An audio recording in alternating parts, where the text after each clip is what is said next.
Welcome to the Full-Time Fantasy Podcast, presented by the Fantasy Football World Championship, home to the industry's most accurate rankings.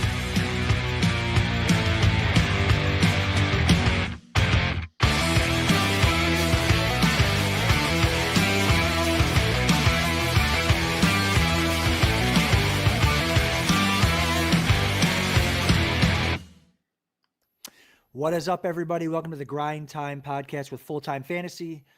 As always, I'm your host, Adam Krautwurst. And what a night we have tonight. We got some live drafts, some live streams, a draft-a-thon, a pod-a-thon, you might call it, in the streets. And with me for the first draft tonight, 8 p.m. Football Guys Championship, is none other than scratch golfer, avid mountain climber. What else do you do? I've never climbed a mountain, but yeah, I'm not a scratch golfer either.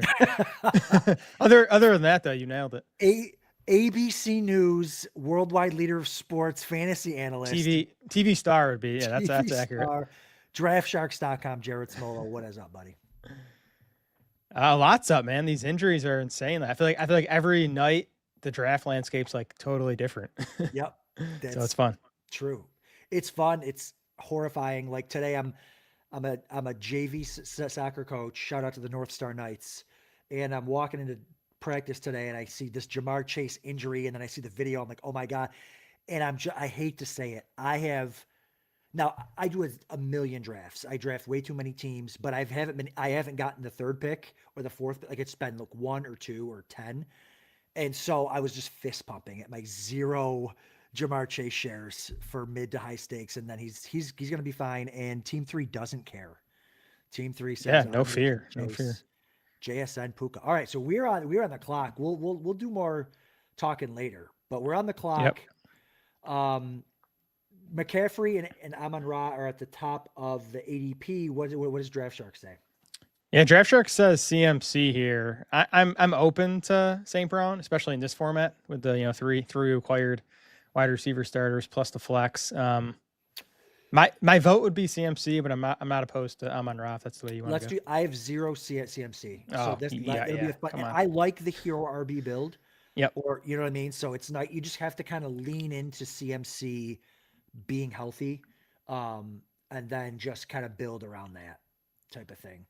I might be a little bit more weary in like a 3K or a 5 or like a main event, maybe something like that. But it's, I'm doing a bunch of these and I'm sure you're doing a bunch of drafts too. So what's your vibe on sits at CMC now that we've made our pick? Are you worried about him being the every other year curse that he has?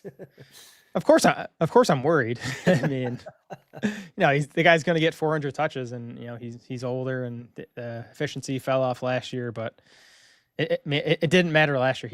The crazy thing is he doesn't need the rushing efficiency. He was not efficient last year on the ground, and he still led all running backs in PPR points per game. So I think he has the upside to do that again. I'm just the way I draft. I'm willing to take on the risk. I think most of these teams are going to lose anyway, so I'm willing to take on the risk for the upside for a guy that I think again, could score right along with Gibbs and Robinson.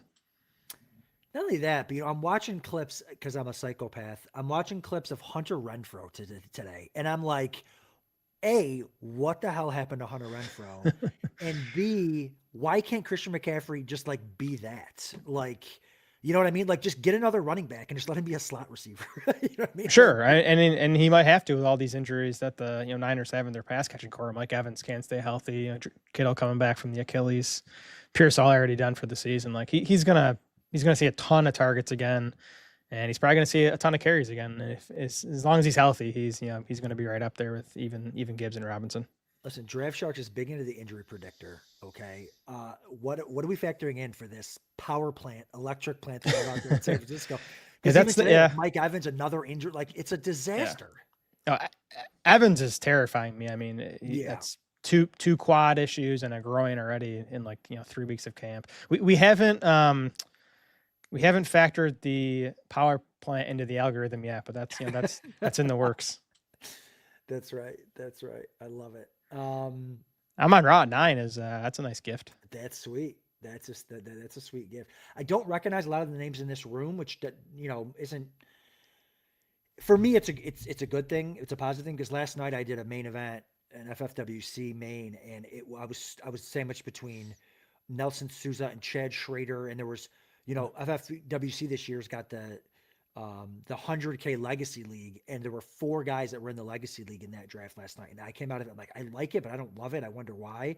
And I'm like, oh, because I recognize all of these monster drafters. So it gets different. Late in August, you get like the casual drafter comes in that's not really aware of a lot of the ADPs, maybe not some of the rules. So you can get, and then like you said, some injury stuff scares people away. I mean, it's impossible right now to pick a team with someone that's not injured on it. I mean, right. I feel like you're right. I feel like half the picks inside the first 5 rounds are dealing with something. So you just got to kind of parse through it. And again, I think be willing to gamble on some of these guys, especially when they drop, right? If they're dropping a half round or even a round. And most of them don't seem serious, right? Like I think, Breece Hall, like Buka, like those guys should be ready for week 1, we think. So I'm willing to take on that risk for the most part. Do I sound a little bit better in the microphone now? We're getting some YouTube people saying they can't hear me very well. So I'm just gonna lean into this mic all night long, just like Mike Shope would do. Speaking of Mike Shope, he'll be on tonight at 10 o'clock drafting another one of these with me, another football guys. And at 9 o'clock is Lord Reeves, Rich Rebar, will be on drafting an FFWC main with me. The guests just keep getting better and better the later you get into that. You're so humble.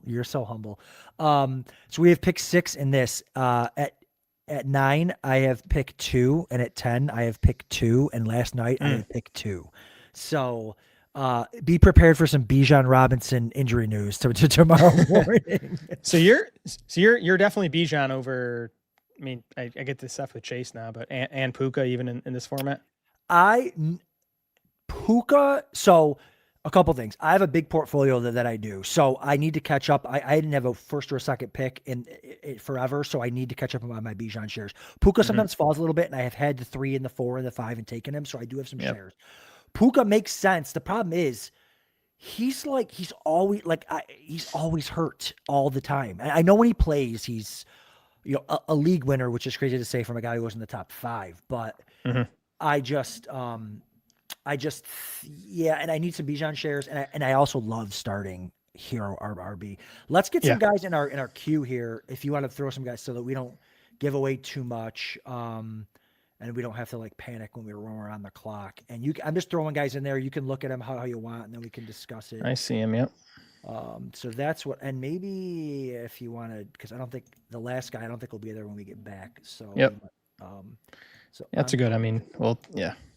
Oh, I knew you'd slide that. I'm gonna start. I actually skipped over that one. Draft Sharks. You knew I'd take care of it. And I do want to talk about him because whether we get him or not, Draft Sharks is very high in him, and I love getting him in the 3rd. Yeah. When you get him in the 3rd, it's just sure. Yeah.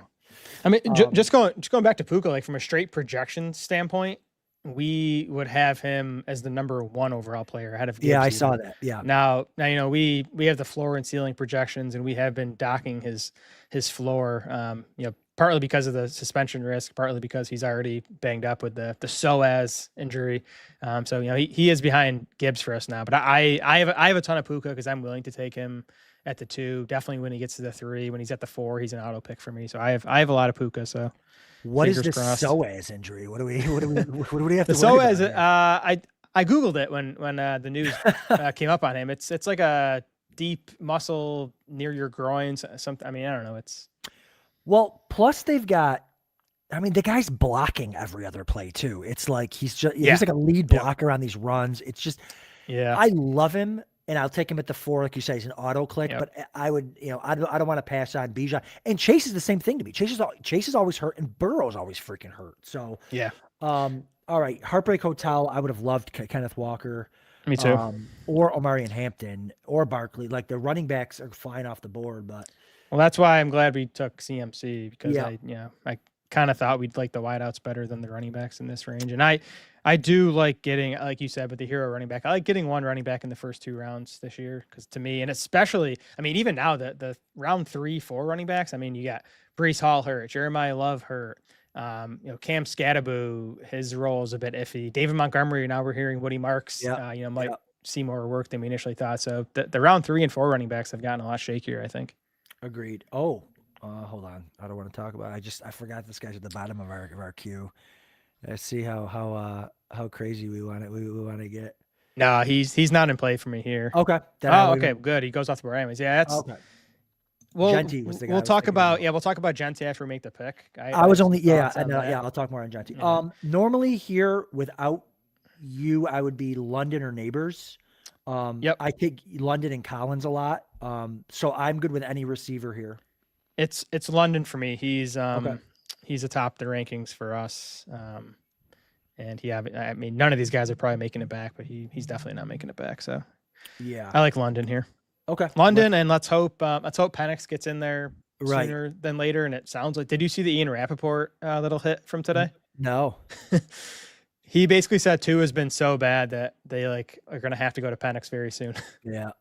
Well, Tua. I mean, no offense, but you're a Dolphin fan. Tua stinks. He's always stunk, which is why I don't know how much I want to get. Whatever. We're a show. We'll give some. Which is why I love the freaking Chargers. Like Mike McDaniel is an absolute genius. In McDaniel we trust, and so I just love. And now he's got a quarterback and a line, although they lost their center, and weapons, and I think the Chargers are to the moon. Me too. The thing is, they have so many weapons. I don't know where the ball is going to go, and I don't think it's going to be super concentrated. So I have trouble taking the pass catchers. I like the backfield. Hampton's pricey, but definitely like Keaton Mitchell, and I like taking Herbert. Just get all that. You don't got to worry about where the ball's going. Just I think Herbert's going to have a big year. Yeah. So why are you London over Nico with the quarterback situation? Is it injury history? Is it close? A little. Yeah, it's close to a coin flip now. I mean, we've been above market on Nico all along. Yes, and we bumped him up with the Higgins news. I know he's climbing in ADP. I think we're still ahead of market. For me, from a projection standpoint, why London comes out higher is he's just proven to be a stronger target earner. And Nico's been a strong target earner, but he's been 25, 26% target shares, whereas London's been consistently 28 plus. Now Nico could get to 28 plus this year. I would not be surprised at all, but I just think London's proven it a bit more than Nico. So I lean in that direction. Yeah, no, I get it. Yeah. I like London a lot. And it's funny when you're doing projections, man, like I don't do that. That's your world. And it's amazing. And it's Rebar's world too. And I'll talk to him next. It's amazing what 2% can do for projections, right? I mean, it's the difference of what, 20, 30, 50 fantasy points, maybe less. I don't know. No, 2% is huge. If I give a guy a full percentage point, bump in target share, he's gonna, climb the rankings significantly. So I mean, all this stuff is splitting hairs. And that is why we have the floor and ceiling projections too, because that's part of it, right? Like all these guys have a baseline projection, but the floor and ceiling is part of the outlook too. So we try to factor that in. I forgot to mention, I probably should have said what this is. This is third round reversal. Didn't matter for us because we're at the sixth pick. But just for people watching, this NFFC football guys, third round reversal, 1 quarterback, 2 running backs, 3 receivers, 1 flex, tight end, kicker, defense. It doesn't matter for us necessarily because we're right in the middle. But yes, it is third round reversal. So where would you take Ashton Genty? Like you're picking at the 2 hole your next 2 drafts tonight. Would you take him at the 2-11? I would, but strictly because of these are tournaments and it's roster construction. It's like how many McCaffrey Genty teams are there going to be? How many Bijan Genty teams get? And then just cross your fingers that he's back. It's more low ankle sprain than it is high. Did you see the Kubiak comments from today? No, I just saw it. No, I didn't. Yeah, those freaked me out. He what did he say? He wouldn't say no when asked if Genty's going on IR, which I assume would obviously be the short-term IR, which would cost him the first 4 games, right? Yeah. And then he said, and one of the reporters asked him, like, did the power of prayer work for Genty? And Kubiak was like, the power of prayer works in time or something, like alluding to, he's going to be back, but it just that press conference spooked me a little. So again, I totally get it. I would still do it at the end of the two, just because if you can squeak out a 2-2 record, and now you've got a roster that I don't want to say very few teams have, because a lot of drafting is going to happen between now and then. So like, oh yes, yeah. So like that, I would just basically do it for this tournament. Ladd McConkey, I absolutely, again, the Chargers, I love Ladd McConkey. I took him at the 302 last night because, in these drafts, a lot of times you got to go get your guys. He could be the number one. He's probably the number one receiver for the Chargers. What do you have for him for target share? I hope he's the number one if you're taking him at the 302. For Mike McDaniel's number one receiver for Justin Herbert. I get it. If that's the case, he's a smash, and he should probably be going in round 2. I'm not convinced he's going to be like the clear-cut number one. Mike McDaniel has talked up Quentin Johnston more than Ladd McConkey. He compared Quentin Johnston to Andre Johnson and Julio Jones. We can take him too. We can take him. I like Quentin Johnston because I always thought that Quentin Johnston's, even coming out of college, his best attribute was his after-catch ability, which you wouldn't think, right? Because he's this big, fast guy. You think he'd be like a downfield receiver. I think he's best with the ball in his hands, and the previous coaching staff in LA didn't utilize that, didn't maximize that ability. I think that McDaniel's gonna, not to say that I think Quentin Johnston's gonna out produce McConkey, but I think it could be closer than the ADPs suggest right now. Yeah, I think it's just, for me, it's just a vibes thing. And listen, Mike McDaniel is a that when they asked him the question about the Chargers running backs, they asked him in a fantasy football lens. So of course he's going to mess around with those guys. There's no way that Omarion Hampton's not going to. I mean, freaking Raheem Mostert had 18 rushing scores in a timeshare in Miami. Like, well, yeah, I think Mostert and Achane finished as like top 5 PPR backs on a per game basis that year, didn't they? What's his Hampton's gonna fall? He's gonna fall into the end zone 15 times. So I just love. Yeah, I agree. I just want all the pieces of the Chargers, and that's what I was saying. I like investing in the backfield and Herbert more than So we're on the clock. Receivers. I think I know your pick here, just based off the DS ranking. Well, maybe not. Rashee Rice would be the receiver for you, yeah? Yeah, how do you feel about Rice? I mean, he's a tough one for me. I get the downsides, but I kind of hate him, but DS loves him, but we could all I don't mind. I mean, Breece Hall, I mean, it's the third, it's not the fourth. If it's not Rice for me, it'd be Zay. Zay. So if you want to me, just the mid third factors in a lot of the risk on Rashee Rice. Let's go. Rice. He could. Yeah, I don't have much Rice, and like you said, he could be a 1-2 turn. He could be 1-2. I mean, he could outscore like all those receivers that went in round 2. Why is he falling? I think is it just because they just look gross and like training camp? They're showing ugly clips and stuff.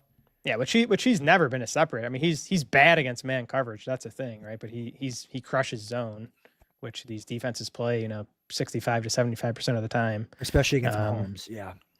I mean, my concern with Rice is obviously the off-field stuff, but then I do think this Chiefs offense is going to look different this year, and it's going to be, they're going to run a bit more. It's going to be more Ken Walker centric, so that's probably going to hurt Rice a little. But again, I think that's pretty much factored into this price.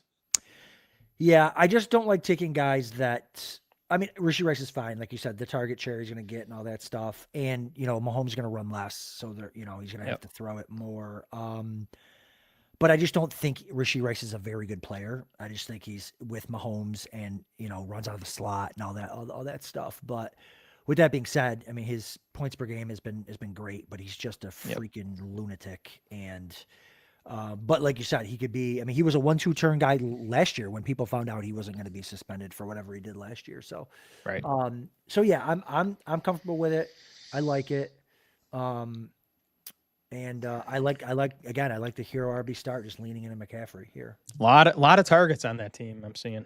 Yes, a lot of targets. I hate and I love the mid third to the end of the fourth because I just don't know what to do because I like them all. You know what I mean? Like all the receivers are like kind of the same range to me, and it's like to me it's just like pick your poison. They all make sense. I think they're all going to be good in their own way. Like you could have talked me into like Buka. You could have talked me into Flowers. Devonta Smith, I like a lot. I like him like right after McConkey. I think he could be.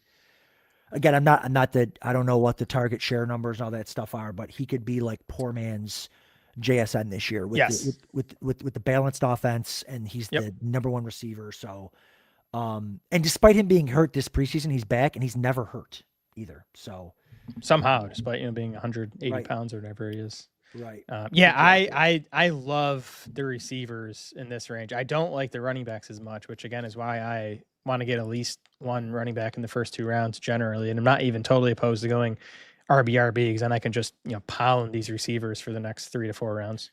And the way that it ran, I mean, it might have run different depending on who we took, but I'd much rather have McCaffrey in London than like Amon-Ra and like Derrick Henry or something. Me too. Like, Yep. all Yeah, right, me too. and we probably would have passed on running back there, and then we wouldn't have gotten Henry or Brees Hall or Javonte Williams. We would have maybe had to go Jeremiah Love, who you probably would have tried to talk me into. But Yep. yeah, so I'm interested to see. We're up in a couple of picks. I'm interested to see Team 12 because 3 straight RBs when you have to start 3 receivers is going to be rough. That's going to be Parker Washington going in the early 4th. wow. Look at him. Look at him. And then I mean Waddle and Higgins would have been my dream targets in the 4th here. Yes. Always a T Higgins guy, and Waddle's like one of my flag plants this year. Yeah, I'm pretty clear on who I want. Yeah, I would go Garrett Wilson here. Yes, so would I. Would you do that over the other guys we have on there? Yep, I would. Yep. Oh, he's yeah. he's at the top for me. All right, let's go Garrett Wilson. I got another. Speaking of targets, He's poor man's Drake London, right? Like Yeah, you don't like the offense or the quarterback situation, but he's another guy who has shown he can be a 28+% target share guy. So I mean, you got the numbers. He's definitely getting more targets than Higgins, Parker Washington, Jalen Waddle, probably Luther Burden, Zay Flowers, like all the guys that went in front of him. Now, is he going to stay healthy? Is Geno going to be good enough to get him the ball? And I think the offense. yeah, I think the offense being better is going to help him. You know what I mean? Like they've got me too. a couple rookies there. Yeah, and I mean Cooper's off to a slow start. Sadiq has been hurt, so like 2 months ago I was like, is Wilson going to be more of a 24-25% target share guy? I think at least out of the gate he's going to dominate targets still because those rookies have gotten off to slow starts. Yeah, I didn't even look. I've just been trusting the queue. I didn't even look at the running backs. So yeah, again, this is where I don't like these running backs compared to the wideouts. So what about like Jacobs? Like, would he have been a thought? I mean, not quite. Like not if Wilson had gone instead of Josh Allen, I might have considered, because to me Wilson was kind of the end of a tier there at wide receiver. Agreed. I'm just thinking like from a not liking running backs in the 4th round. Why? I mean, I think they're projected for 8th in scoring, Vegas odds. Like, yeah. I mean, Marshawn Lloyd doesn't. I mean, the guy just is never. I hope people aren't scared to take Jacobs as a Lloyd. Is it just the suspension stuff? Yeah, and the fact that he's like 28 and he has a ton of carries under his belt and he's always banged up. Like honestly, Jacobs is someone that we have ranked higher than I draft, and the rankings are based on the projections I do. So like he's probably a good pick there. He's just someone I have sort of been shying away from. I'm high on Marshawn Lloyd. I get he's been hurt, but I don't know, man. He went to the biomechanic guy. He figured out what the issue was. I think he might have solved it. So yeah, no, I get it. And I guess if you don't, and I never generally take Jacobs because again, I usually have a running back by now, and I love the receivers in this range. So it's like, why am I reaching? But I did take him last night in a main in the 4th, just because Garrett Wilson wasn't there, and it kind of just felt right to. But yeah, I mean Jacobs in the 4th. I don't want to be zero Jacobs. I don't want to have zero Jacobs, but no, with that. Yeah, Tet McMillan to me is like Garrett Wilson, right? Like they're just crappy offense, but Tet needs like 30% target share to. Yeah, Bryce Young really scares me. Like I think he's worse than Geno. Potentially worse than Penix. Yeah. But I mean, T-Mac's an awesome player. I have a fade on him. I don't have much of him.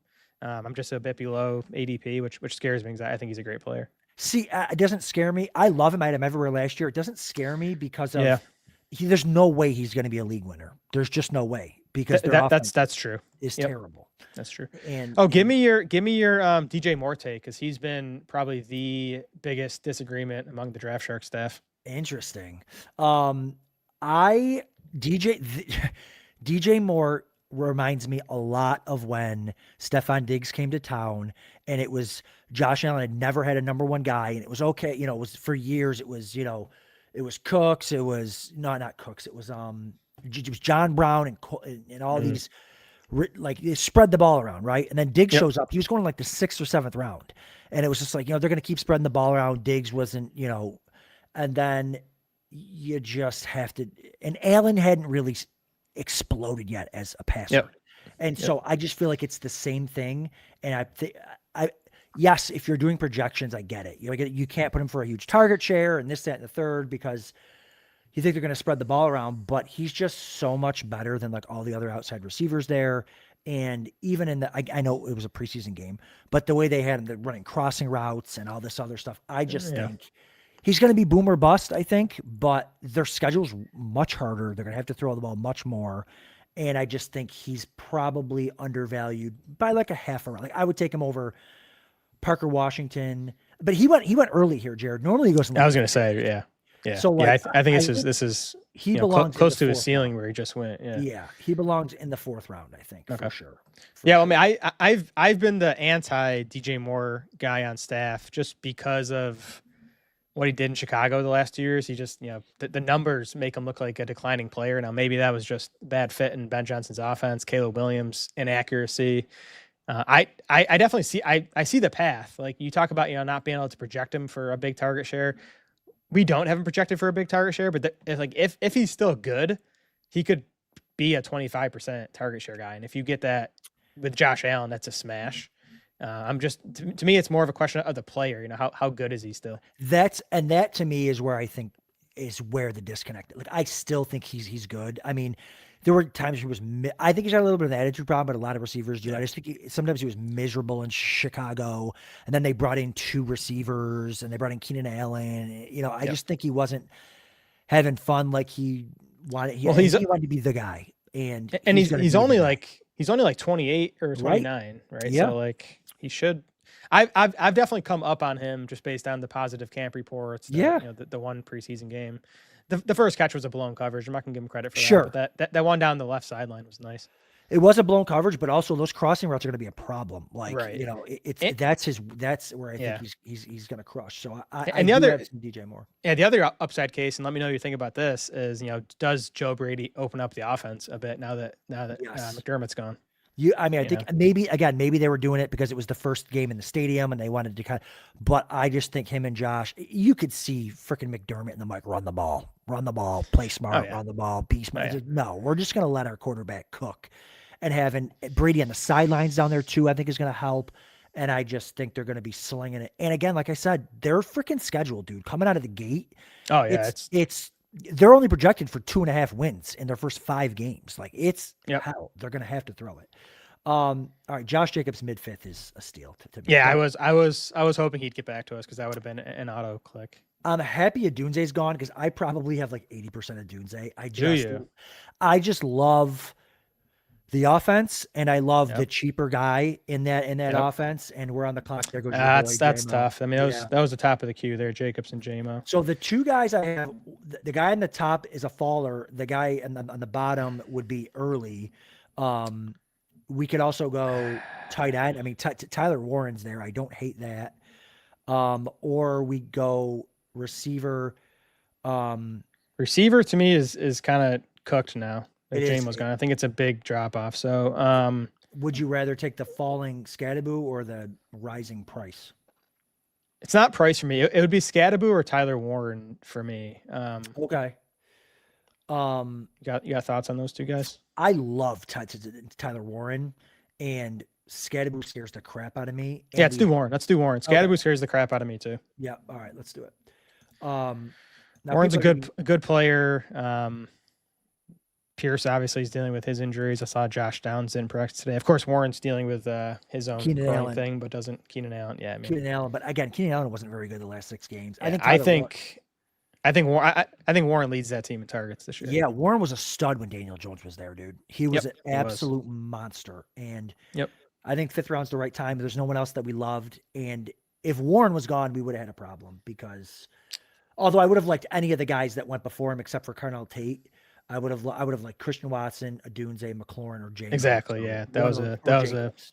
That was So a tough string of picks before we got on the yeah, clock there. for sure. But Where are you? I know McLaurin. I don't want to, give anything away, but I know Draft Jerks is big on McLaurin this year. But that was before they brought in Diggs. Where have you adjusted him at all? Yeah. Yeah. He's come down. I think at peak he was like up to wide receiver 20 for us. I think he's down to like wide receiver 25 now. Because not only did they bring in Diggs, but they also lost Tunzel, which I think is a big deal, especially for McLaurin as more of the downfield guy. So still like McLaurin. Don't love McLaurin anymore.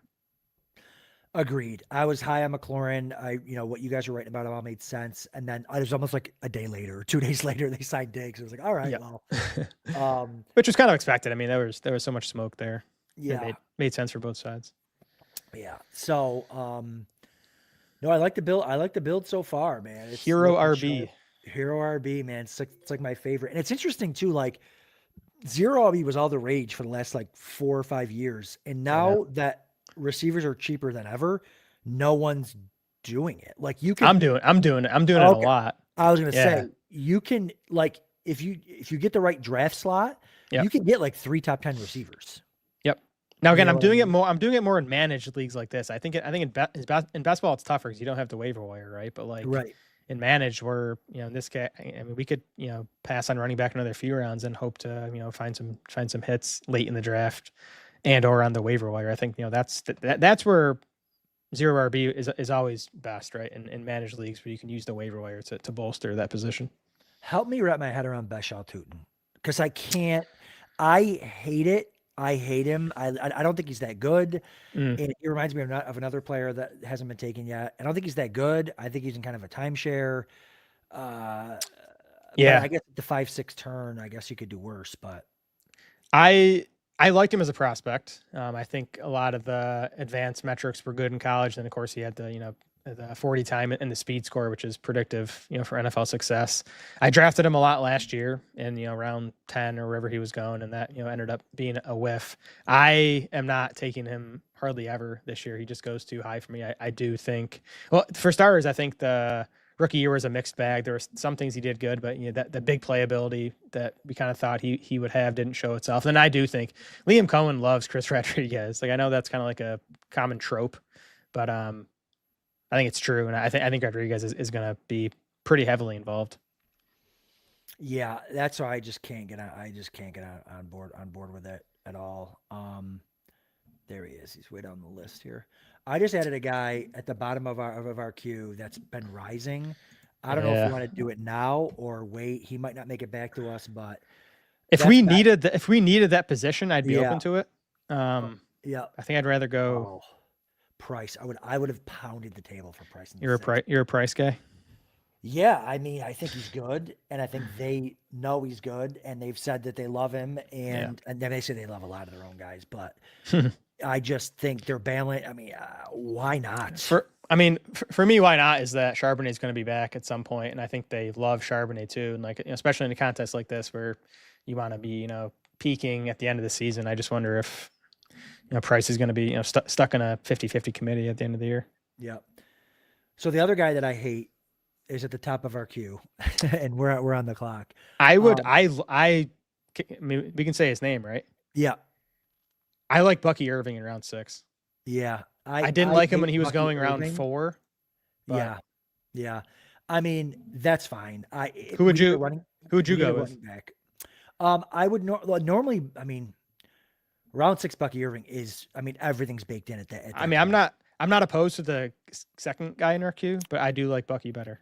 Okay, let's do Bucky because I have a million of the second guy, and we can talk about him eventually. And I don't have a lot of Bucky, and I want to take him with a guy that likes Bucky so he can make me feel better about it. But, I mean, listen, it's all about price. I was very anti-Bucky, 3 months ago when he was going in round 4. There was a report today that Sean Tucker could be a potential cut candidate. Which, that would be big. Yeah, because that was part of the concern, right? That he was going to take some goal line stuff. Yeah. It just, I'm starting to get the vibe that like Bucky's gonna be at least a clear like 1A there. Like Gainwell's going to be involved, but I think Bucky's gonna be the clear leader. Yeah, that's fine. He was my, no, I'm just saying, like, well, because last year too, it's hard for me to to turn the page, right? Last year I had him as in all the articles, I had him as my bust candidate. Like I was all over it There you and, go. it hit, but Yep. now he's in the 6th round and, and too, it's weird. I love Kenneth Gainwell and I had Kenneth Gainwell everywhere last year and he was so good and he would have won me 300 grand or no, 150 grand in the FFWC main event last year had he not spent every snap blocking Myles Garrett the final week of the season and get me like 4 fantasy points. But every week before that and after that, it was 8, 9 catch. I mean, the guys. All right. But I think Gainwell's going to be the clear cut receiving back there, which I feel like should be Bucky's role because he's that small. So I don't know. Well, if I think he's healthy, I'm sure he'll be fine. Yeah. And I just think that offense is going to be a lot better. They had so many injuries last year, especially on the O-line. Yeah. Like you look at any of these O-line rankings from the guys we trust, and Tampa Bay is like a top 5 O-line when they're healthy. Yeah. So that's a big deal. And I do think Bucky's still going to catch passes. He's been a really efficient pass catcher as a pro. Yeah. Like, Gainwell's good in that department too, but I think maybe Gainwell plays on like the obvious passing downs, the third downs, but I think on the early downs that Bucky's still going to catch plenty of passes. And, a lot of info I've been reading is teams aren't even passing on third down anymore. They're passing to the running back. They're passing on first and second down to the running back to kind of mix it up. So yes, if that's the case too. That would be great for Bucky. Quinshot Judkins, I hate. I hate him. I hate him more than you hate Bucky, I think. Well, at least Bucky, I can tell myself a story. At least he's on a good offense. Correct. Quinshot Judkins. He's Bucky on a bad offense. And he's not even a pass catching, but like he's just exactly. They're going to be playing from behind. Yep. Judkins is coming off major injuries. Like he's a smash mouth running back on a team that's going to be playing from behind every single game in a dumpster fire. So yeah, Dylan Sampson's good too. Dylan Sampson's good. That's the other thing. Sampson's going to get eating all the catches. So Ramondre Stevenson is the guy that if Bucky was gone, I would have pushed for him. I have him everywhere. I think the hardest thing to do in fantasy is not to predict what coaches should do. It's what they're going to do. And what they're going to do is give the ball to Ramondre Stevenson. Like that. I agree. And Henderson's hurt now, and they love Ramondre. Now, I will say, in a main event the other night, I've got 1 million shares of Ramondre. I did take, in a similar build, I did take Travion because he fell past ADP. And again, in a tournament style, if something happens to Ramondre, Travion could win the league. So there is that effect. And he is team 2, is their RB3, so that's safer. But again, you got to start 3 receivers, and he's got 2. So we were just discussing as a staff the Patriots backfield this afternoon, and like we at this point have Stevenson well ahead in terms of like baseline projection, like what's most likely. Now we still have Henderson with a way higher ceiling projection because, like you said, like we saw it last year, right? Stevenson missed those 2 or 3 games, and Hendo was top 5 fantasy back in a couple of them, I think. So he has that upside, but I'm with you. Everything we're hearing out of New England is that at least to start the season, Stevenson's going to be the leader. Yeah, agreed. And as long as he doesn't do anything stupid like fumble 1 million times or whatever, right. But. Now, again, I don't think that they're going to win as many games. They're not going to have as many leads as they did last year, but Ramondre can catch the ball too. So, all right. So Quentin Johnson was a guy we had in our queue. I would have liked him to fall back. There's a guy that I was hinting towards last round that if he's there, I'm going to. Yeah, there's 2 guys at the top of our queue that I think I would lean to if they make it back to us. Okay. Yeah, I see. I like the third. Otherwise, guy. If those guys don't make it back. And I like the 4th guy. I'd like to talk to you about him too, eventually. Okay. Yeah. But let me see. Yeah, it was a little, quarterbacks are actually went a little bit earlier than they normally do. And I was going to say, it seems that way. Not that I've done as many of these as you have, but which is Trevor like, Lawrence there. Go ahead and take Trevor Lawrence at the 701. I mean, unstacked Lawrence. Interesting. Naked Trevor Lawrence. Oh my Naked God. T-Law. So who I love, Lawrence to me is similar to Herbert, where like it's tough to know, among the Jags receivers who to take. I like Parker Washington, but my favorite pick on Jacksonville is Trevor Lawrence. Yes, that makes sense. Not at this price, but yeah, no, not at this. Have you found this year too that more often than like maybe ever before, after Allen, there's no consensus. It's just quarterbacks are just flying off at what. Sometimes it's Burrow, sometimes it's May, sometimes it's Lamar, sometimes Burrow goes as the 6th quarterback. Sometimes it's just the most random thing.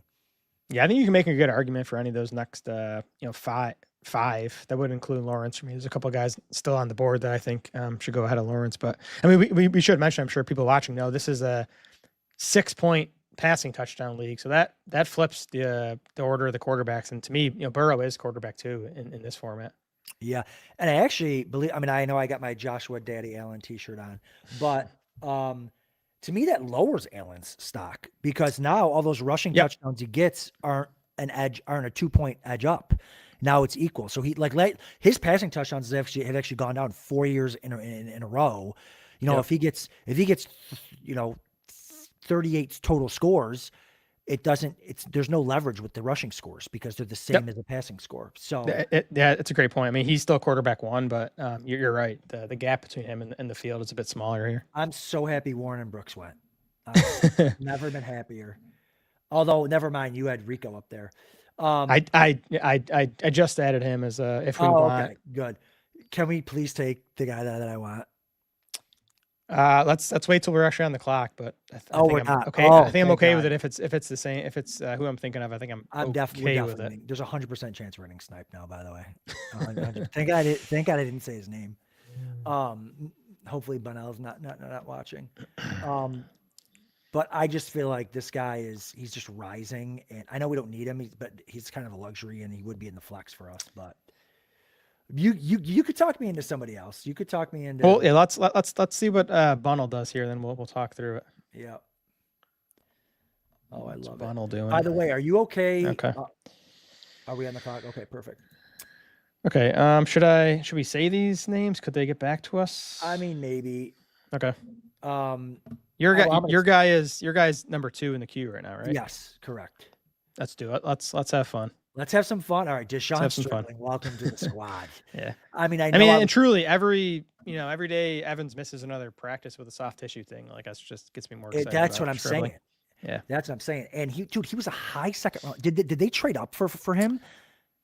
Well, he was 33rd overall. He was the first. He was the is that okay? Because somehow they got the 33rd. Buffalo traded back 2 or 3 times, and then they traded back with. But it was a weird. I think the Niners said, and who knows if this is true. They said they would have taken Stribling if they had to in the first. So. Dude, I think he's a great receiver. I think he's looked awesome.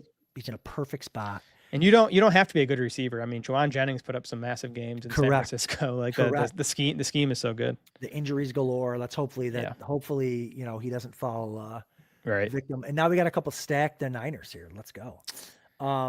Yes, good point. But by the way, I was gonna ask you, are you good? I probably should have asked you this before. Finishing the draft out offline when I move on to the next one. I think I can handle that. Okay, cool. Because this draft's actually moving pretty slow. Very slow. Normally these go like an hour and 15. This is probably going to go a little bit longer, and we're probably only going to get to around like 9 before I got to do the next main. Oh, good. I'll land the plane. I love it. Okay. I love the roster construction of this team. I love the build. Yep. I trust your judgment on Bucky, especially in the sixth round. It's all price. Everything's price dependent.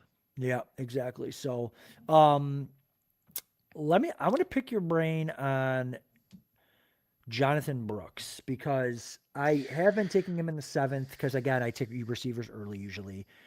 And everyone's going crazy over this 2-yard run that he had. That was like the easiest 2-yard run ever for a touchdown in the preseason. Yeah. Are you worried? Oh, of course you're worried. That's a stupid question. But he hasn't more than 30 carries in like his 6 years, dating back to high school.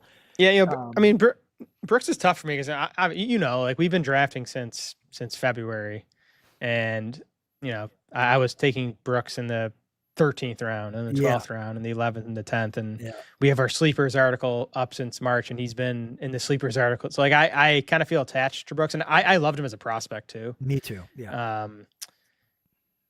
I'm still fine with him here. I've seen him go in like round 5 in some drafts, right? And I think that's crazy. I think round 7 is about where he belongs. I think he's probably better than Chuba Hubbard. if he's healthy, which is I think is still Yep. a question. It seems he's trending that way. And the other thing is like this Dave Canales offense just produces big fantasy numbers at running back. Yeah. Canales was in Tampa Bay for the Rashad White breakout season.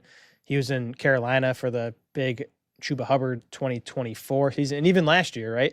Rico. Chuba got off to a good start, and then Chuba goes down. Rico Dowdle's like breaking fantasy leagues for like two months there. So like it's actually I think a better, like the offense is not going to be good because of Bryce Young, but like I think there's going to be fantasy production to be had in the backfield. So again, I think like our like round 7's about right for Brooks. Yeah, I think again price dependent. I mean, it's the same exact argument against Quinshon Judkins, right? It's like the same thing, except I think the offensive coordinator is probably better. You know what I mean? Like you said, they do. I think the offense will be better than Cleveland's, right? Not a ton better. I also think Brooks is a better pass catcher than Judkins, which helps. Yes, agreed. Right? Agreed there. Yeah, so and probably better than Chuba Hubbard. Okay, cool. So we're on the clock here in a couple picks. Checking the. Oh God. Well, I guess it makes sense. Well, I mean the guy at the top we won't take here. Yes, Obviously, I can. It move makes him down. sense. I just. He's really gone. You don't like him? Well, he just. Oh, did you just take him off? Oh, okay. I just moved him down. I mean, it makes sense for this team. Yeah. But I just feel like the upside. There's so many guys that have, I think, higher upside than he does. What position are you leaning towards here? Running back. Yeah, running back. I think. Yeah, if the DS War Room was up, it would be screaming running back. Well, I see. I mean, the 3 running backs at the top of our queue, I feel pretty good. I guess there's a few more I feel decent about. Like at least one more. I like the first one. I love the second one. I love the second one too. Okay. So we have the first one ranked higher, but I'd be fine taking the second one over him. Yeah, I like that. Okay. I think any 3 of those I'd be happy with. We got 3 more picks to go here. Yeah, exactly. Blake Corum's just getting a little too rich here for me in the 7th round. I mean, I get it. He's an injury away from being a top, I don't know, 8 back, maybe top 5. No, yes or no? Yeah, no, I agree with that. He's an injury away from being a top 10 back, and he's got some standalone. Let's make this. Go ahead. Yeah, that's what I was going to say. Yeah, exactly. Mason then? Or Dowdle? Well, you said both their names. I was gonna ask if Mason had a chance to make it back to us. No. He goes in the 8th. I mean, running backs. Yeah. Again, we have Rico ranked higher, but I'm totally cool if you want to take Mason.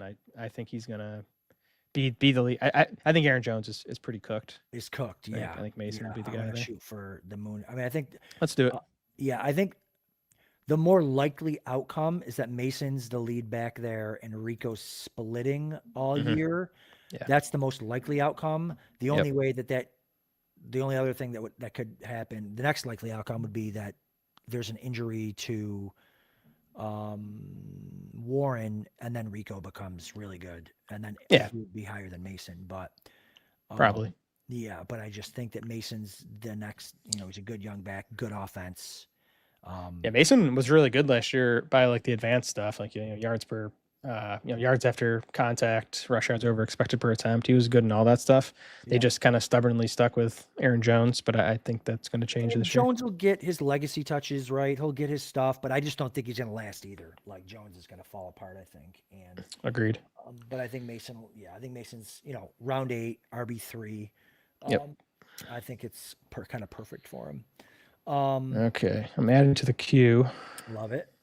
Love that. Yeah, a lot of names I like. To me, the that like round 7, round 8 range, I never feel great about my picks in those rounds because I feel like the guys in the next like 3 or 4 rounds are like the same. Yep, agreed. So, because the receivers dry up, and then the running backs are backups, injury away type of guys. Yep. But the Corum thing, like he's got some standalone value and he's an injury away. And I feel like this is how the Rams have run the last like 6 years. It's always like the starter, the way the starter gets hurt.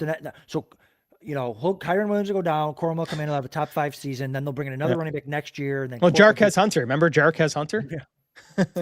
And he's still on the roster. And who was before Kyron Williams that got hurt that Kyron took over for? Was it Akers? They had Akers. Akers had Akers gets hurt. Yeah, there was another back they drafted that had Well, there was Trey Mason. No, he was never going way back. Yeah, no.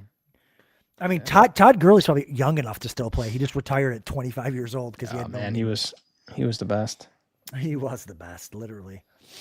Michael Wilson was another guy that I like the receiver. I wanted to get your opinion on him because I've been listening to a lot of stuff about like how he's going to be the move receiver, he's going to be in the Puka role, and Marvin Harrison might kind of be overrated. And where are you with the Cardinals there? Yeah, the Puka role, I mean, as ridiculous as it is to compare him to Puka, but like the role makes some sense. And we did see it in that, what was it? It was their second preseason game, right? Not the Hall of Fame game, but the week 1 of the preseason where he was doing some of that stuff. He got, one easy target on like a short cross or whatever it was.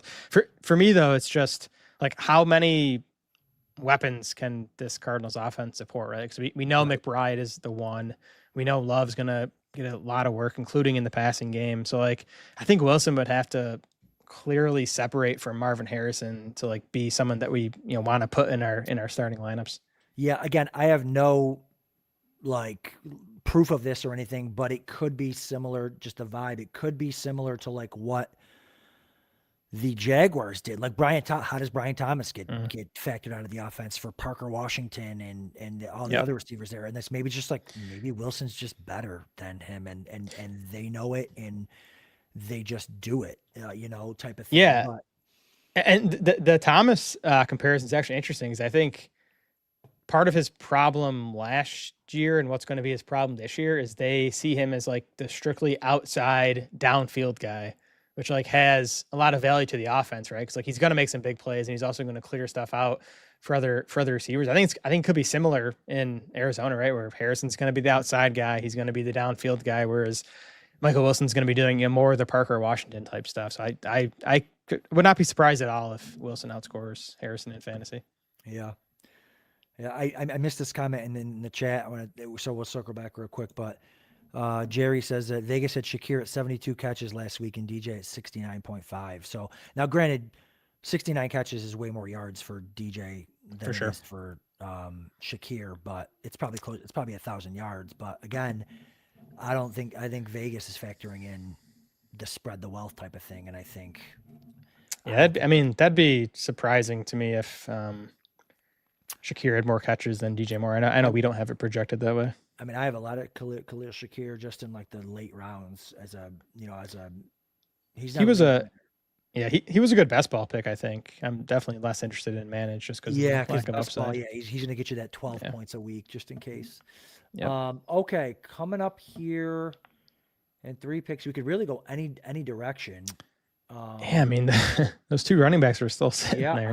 I'm okay with that. Like, are we? I mean, I feel like we have enough firepower at wideout where we can afford to take one more RB, right? Yes, or we could go quarterback too. But there's 4 teams behind us that have one. So if Team 7 doesn't take one, we're probably locked into. Yeah, and to me, there's at least 3 quarterbacks I'd be very happy with. So yeah, me too. I think we can wait one more round. Yeah. Are there any wideouts you love here? I don't think so. Me either. The one would be like I just threw him in the bottom of the queue, but I don't want him now, but he would fit this team eventually. Yep. I like that later, I think. Yep. Yeah. I'd like some of those wideouts in the queue, but I don't love them. Yep. Yeah. All right. What time is it here? 52. Oh baby. Oh baby. Oh baby. You got two more picks in you? I don't know if I mentioned this. I have pick. I have pick 2 in the main and then pick 2 in the FBG later tonight. Beautiful. So we're gonna get. All right. Let's take Rico, man. Do it. You said it. Like he has some standalone value. Then if Warren goes down. Yep. Right. He's like a top 15 back. Maybe even higher. I don't know what the numbers would play out, but he can catch it and he can run it. Yep. I feel like him and Jalen are the same player. Like, so. Oh, sorry. I think. Yeah, I got it. I think Warren's a better pass catcher, and I do think he'll get most of the pass catching work. But there's been a lot of stuff out of Pittsburgh that suggests that Rico's going to open the season as like the lead ball carrier. I mean, So when you bring in a new coach and they bring in a Yep. running back, like well, and I mean, and Dowda played under McCarthy in Yep. Dallas, so Yep. there's the connection there. I love that. Yeah, I do have one more pick in me for sure. Okay. And Rich isn't even in here yet, so We want to go. We want to go get our QB here. Let's Yeah, see I what think these guys do, because even coming back the other way, there's only what 2 teams between us that are going to need a yeah, quarterback. but like I said, in these by round 11, you're gonna see guys like, oh, I don't know what to do. You know, my Are we taking quarterback second? and they'll take a second. Yeah, That's gross. Okay. in like round 11. So, Yeah. All right. so yeah, that's kind of where we're at there. So yeah, we'll do one more pick and then let me bring up the other draft too, just in case. Is your next one on here? Is it It's on FFPC? here, Or? Okay. yeah. Just so I can get that ready. Well, while we're waiting, Jared, tell everybody where they can find you other than ABC News. Come on. Yeah, Draft Sharks for all my content, all the rankings we've been talking about. The draft war room's up and running. If you got a draft coming up, you can sync your league to that and have customized rankings in like 2 minutes. And then at Smola DS on Twitter. Love it. And at golfbets.com, like, are you still doing? What are you doing? No, I had to retire that. Once I had the second kid, I couldn't maintain the two Twitter handles. Dude, I'm still they're betting golf though, and I did hit Wyndham Clark this past week. Dude, that was 2 nice. kids is child's play. Okay, what do you listen? I'm never gonna find out what 3 is like. So Yeah, I'm never gonna find out what 4's like. So Good, we're in the good. same. I can recommend a guy here in Rochester, New York, if anybody's looking to not have any more I do still got to do that. kids. Cool. So we'll knock out one more pick, and then we'll let you hit the Yeah. road and Yep. land the Land plane the for us. Here. I plane. do like Keaton Mitchell. He's got the Herbert, the Mitchell. Again, another coach brings in. McDaniel Yep. said, "Bring me Keaton Mitchell." So they did. He's dealing with an injury now too. We haven't Oh, boy. heard any details. I told you everyone's hurt. Yep. Everyone's Everyone's hurt. hurt. Can we draft? Our guys aren't hurt. Christian McCaffrey is always hurt, I guess, but No, he's good now. no. He just took 2 weeks off of camp. He said. Was he holding in? Is that what he was doing? All right. Who do we want to end this thing with in a pick? All right, so you definitely think we should take a quarterback here? I mean, I love playing QB chicken, but 2 could definitely. I mean, this guy might double tap quarterback at 10. But even looking at the last man, there's like 6 quarterbacks I'd be okay with. Fine, then I'd say push it and let's just keep loading up. Let's push it. Let's push it. I love that.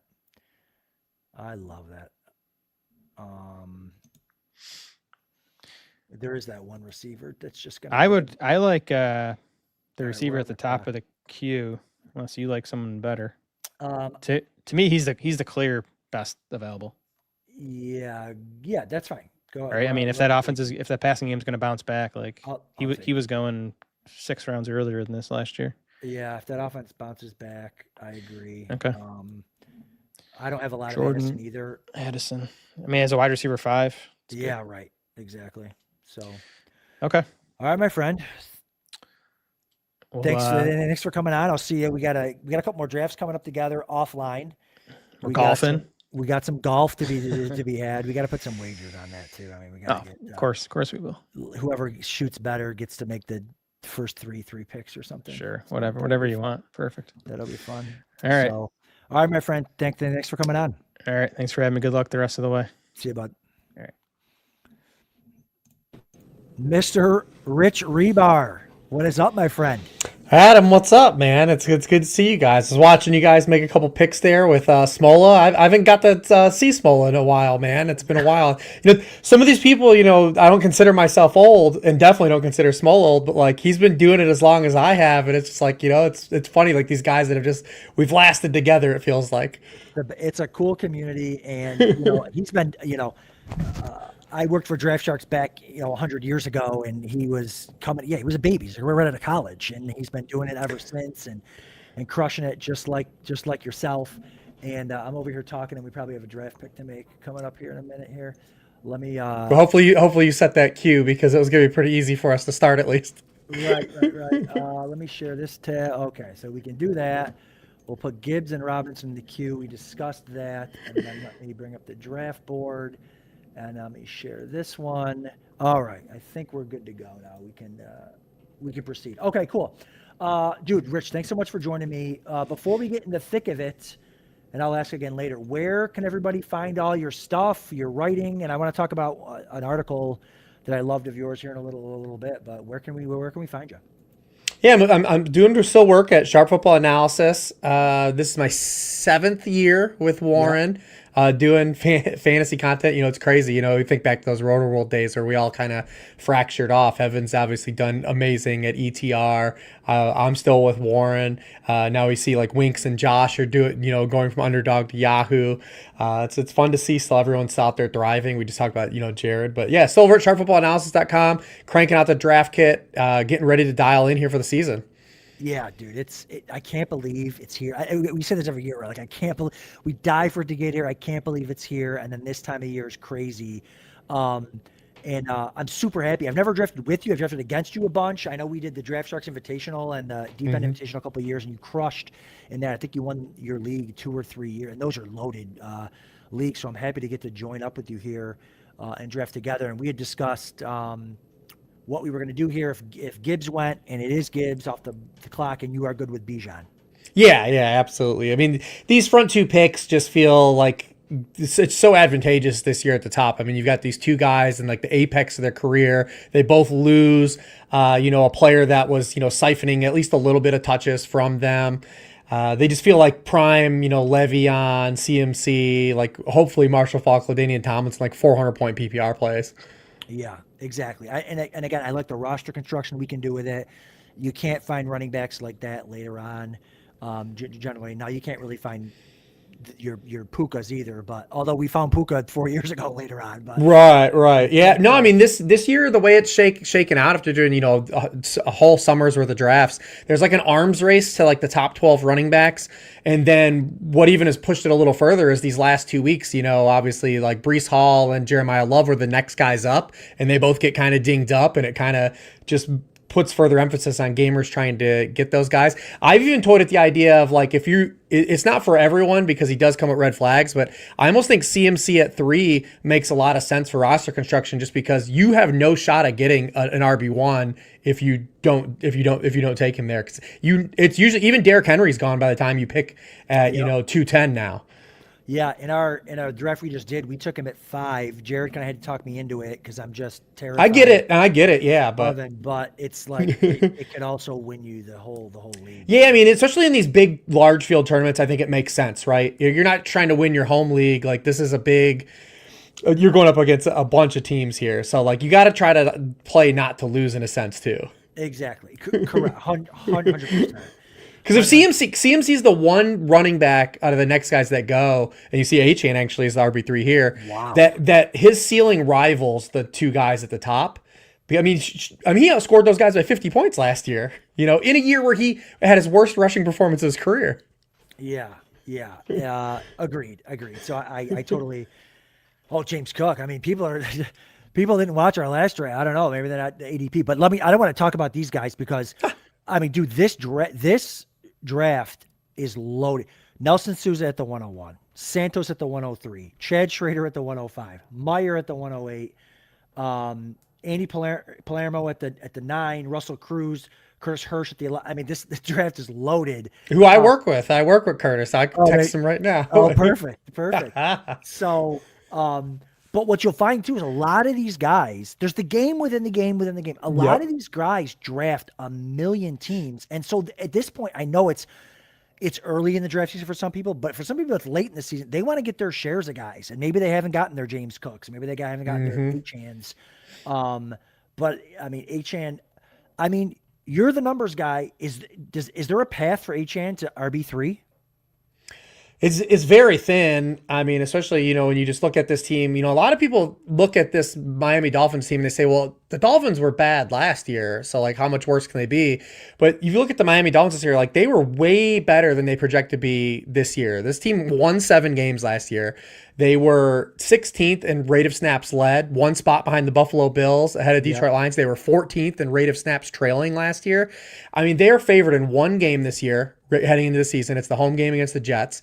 They are on average minus 6.9 point underdogs for the year, which is 31st in the NFL. Like, this is a totally different situation. Then you've got, the loss of Mike McDaniel, the loss of Tua, the insertion of Malik Willis. Like, I understand he's going to have a lion's share, like a high percentage of his team's backfield touches, but we've lived this life with like Breece Hall recently. Like it feels very thin. The touchdown equity, I just don't think is going to be here for a player like Achane, because he's just not going to be in the offensive environment to propel himself.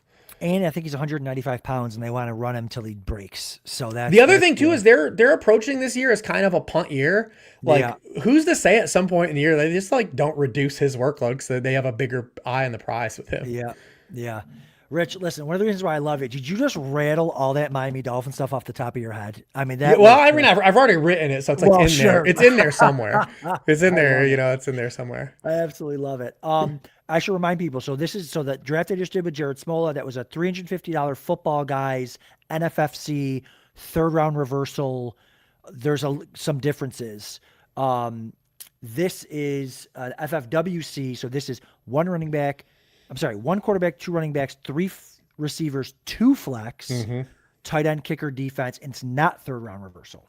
So neither of them are tight end premium. So there will be some differences here. And we're obviously picking from the 2-hole, which is a little bit different too. So it's already a fun room, and you can see what the emphasis of you guys just did, Football Guys. This is start 3 receivers, 2 flex PPR, and you can already see the receivers getting a little more juice here. AJ Brown in the first round, Justin Jefferson locked in. Sure. Yeah, because in the FFPC, which is only start 2, we've started to see like those teams in the back half almost always go running back. Yeah, agreed. Yeah, for sure. And which is good for us. We'll see what happens here. Good for us for sure. Did he just take the guy queued up? He did. Okay, I was gonna say I just was trying to move neighbors up the queue. So I just queue. Are you in the room, Rich? Can you see the queue and everything? Let's see. Am I in the draft room? Yes, I am. Okay, perfect. Just because I don't want to give away a ton, because especially these guys they're going to do their own thing, but some might be watching. And I love it. I don't want to give away too much. Kenneth Walker to Schrader just makes me want to puke, because I love Kenneth Walker. And if I was picking 5, I would never, ever again. In fact, we picked 5. I picked 6 with Jared, and Kenneth Walker wasn't there. But yeah, so I got some guys in the queue, if you could see it. And then I'm just throwing guys in there. If we can discuss it, we have a minute. And if you want to pound the table for someone, absolutely go for it. Because I could go any which way on a lot of these picks. So, you worried about well, I guess I should start with Bowers. Are you a tight end, elite tight end guy? Not so much in like a format like this, where we know if we take an elite tight end or a onesie position early with the 2 flex spots and the start 3 receivers, we're chasing. Yep. We're chasing points, which makes it pretty difficult. Yeah. So I would be kind of a little bit shy away from that. Obviously he goes for it, so we don't have to make that decision. But then there are just some other factors too. I mean, the Raiders they have our 30th ranked passing schedule. They have a really bad draw overall, and there's never been a tight end 1 overall that has played with a rookie quarterback that started 8 or more games, and we still have to believe Mendoza's going to play at some point. We're on the clock here. Yeah, and we're on the clock. I don't know where you are. Top of the queue here. You had Nico Collins. That's my top available player too as well. I love him. Completely locked in with that. Jared and I last draft were between Nico and London fell to us, and we took London, but I like Nico a lot. Yeah, me too. And then we'll make our pick, and then I want to ask you a question more about the tight end stuff. Would you have been pro Genty at the 2 in a large field tournament like this to put a Bijan Genty team together? Yes. I probably would have been pretty interested. Same thing. That's what I was talking to Jared about. Like, you almost have to do it. It's because it's like Bijan Genty teams. Just you're not going to find them. I mean, you might find more now, but again, they're going to come out and be like, oh, he's just fine, or he's going to be start on the IR 4-week pup. And then you're going to find Bijan Genty teams, but Genty's going to go in like the fourth round, So, right. All right. On the clock. I kind of love Pickens, but you can talk me into Do you need a running back here? No, I mean, this is a pretty good spot for Derrick Henry, I think. Yeah. Like, this is, I mean, for us to be able to get him, I think just the touchdown equity alone for Derrick Henry. I mean, this is a guy that scores double-digit touchdowns every year. We know Father Time's going to eventually win, but this is at least one guy you would say is maybe a little bit more of an alien. And I like the running back coach that they brought in this year. So I mean, you don't really get him in this spot. So I think I would be interested in taking him. And then we can kind of just push running back for a while now. Exactly, and we're really not going to like the running backs that we see in the. And I was on the fence too. For me, Devontae Smith is a firewall for me. It's a tier break for me. Yep. I also had George Pickens as my top available guy, but he's a tier break for me. From Devontae Smith. We saw some of the splits that he had with Lamb last year. I think Dallas's defense is better. I think there's going to be a little bit less pass reduction there. And then he was a guy that ran pretty hot on his opportunity while Lamb was really down. In our expected points model, Lamb was actually like 214th and like below his excess point value. Yeah. And Pickens was a top 10 receiver. So it's just like you have some natural oscillation and stuff like that. Yeah. I have Devontae Smith pretty much higher. So Derrick Henry, I still think they're just shoot for the upside here with the touchdown equity for him. I think Devonta Smith is going to be. He's not as good of a player, but he could be this year's JSN. It just sounds balanced offense, number one receiver. I know he's coming off an injury this preseason, but doesn't really get hurt. Guy's been an elite prospect his whole life. I just feel like the target share. I don't know if you know off the top of your head, but I mean, I'm sure you have him for a pretty high target share there. They're going to run the ball more, but I just see Devonta Smith having that huge leap from, round 3, round 4 fantasy guy to, maybe borderline first round pick next year, just without AJ Brown there. You almost said you almost think he's a good player. This is the last receiver to win the Heisman Trophy. This dude was dominating. He was an elite prospect. So I'm excited to see him kind of unleash because we only got 1 year of him with as the lead wide receiver, and it was his rookie year. That was also Jalen Hurts' first year as the starter too. Yeah. And it's a new system here. I think there's some concern about just how does Jalen Hurts acclimate to playing more under center and playing on time. But their schedule affords them, I think, a lot of leeway here, and the defense is so good too. But yeah, yes. I'm in on Devontae Smith. I think people have forgotten how good of a real football player he is, and I'm excited that he's getting this opportunity. Yeah, I picked the two last night in the same format. The main, and again, I don't know if I brought this up. The main FFWC World Championship. It's an $1,800 or $2,000 entry fee, depending how many teams you have, and so it's a little bit more high stakes, and so guys are planting their flags more here. And last night, Chad Schroeder, if people don't know, he's probably the winningest fantasy football player ever. He was at the 1 and he took Devonta Smith, and then Souza, who might be the second winningest ever, is at the 2-3 turn and he just took the Devonta Smith. So that makes me feel even better about it too. So and I love the play here on Waddle because he has no shot for Waddle to come back. If your projection has Waddle or you're that bullish on him, you have no shot for him to come back at 4 or 5. In this format. So if you have it, and I don't have a problem with anyone that has Waddle over these list of guys that went after him, because I just think that's a really deep, flat bucket that if you were to shake up the snow globe and throw those guys in any order in February and us look at the thing, I'd be like, yeah, that makes sense. That makes sense. I just, with a guy like Nelson, and I guess I'd have to bring him on and talk to him. He does, and I'm not even exaggerating, he probably does 400 teams, like managed roster teams.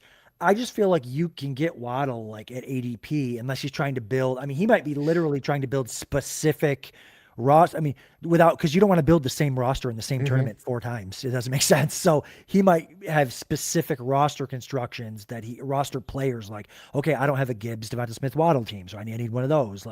That's what you kind of run into here. Gabi team 7, that's going to be trouble. Achane way ahead of ADP. Bowers, Trey McBride's not tight end premium. You need to start 3 receivers, and there's 2 flexes.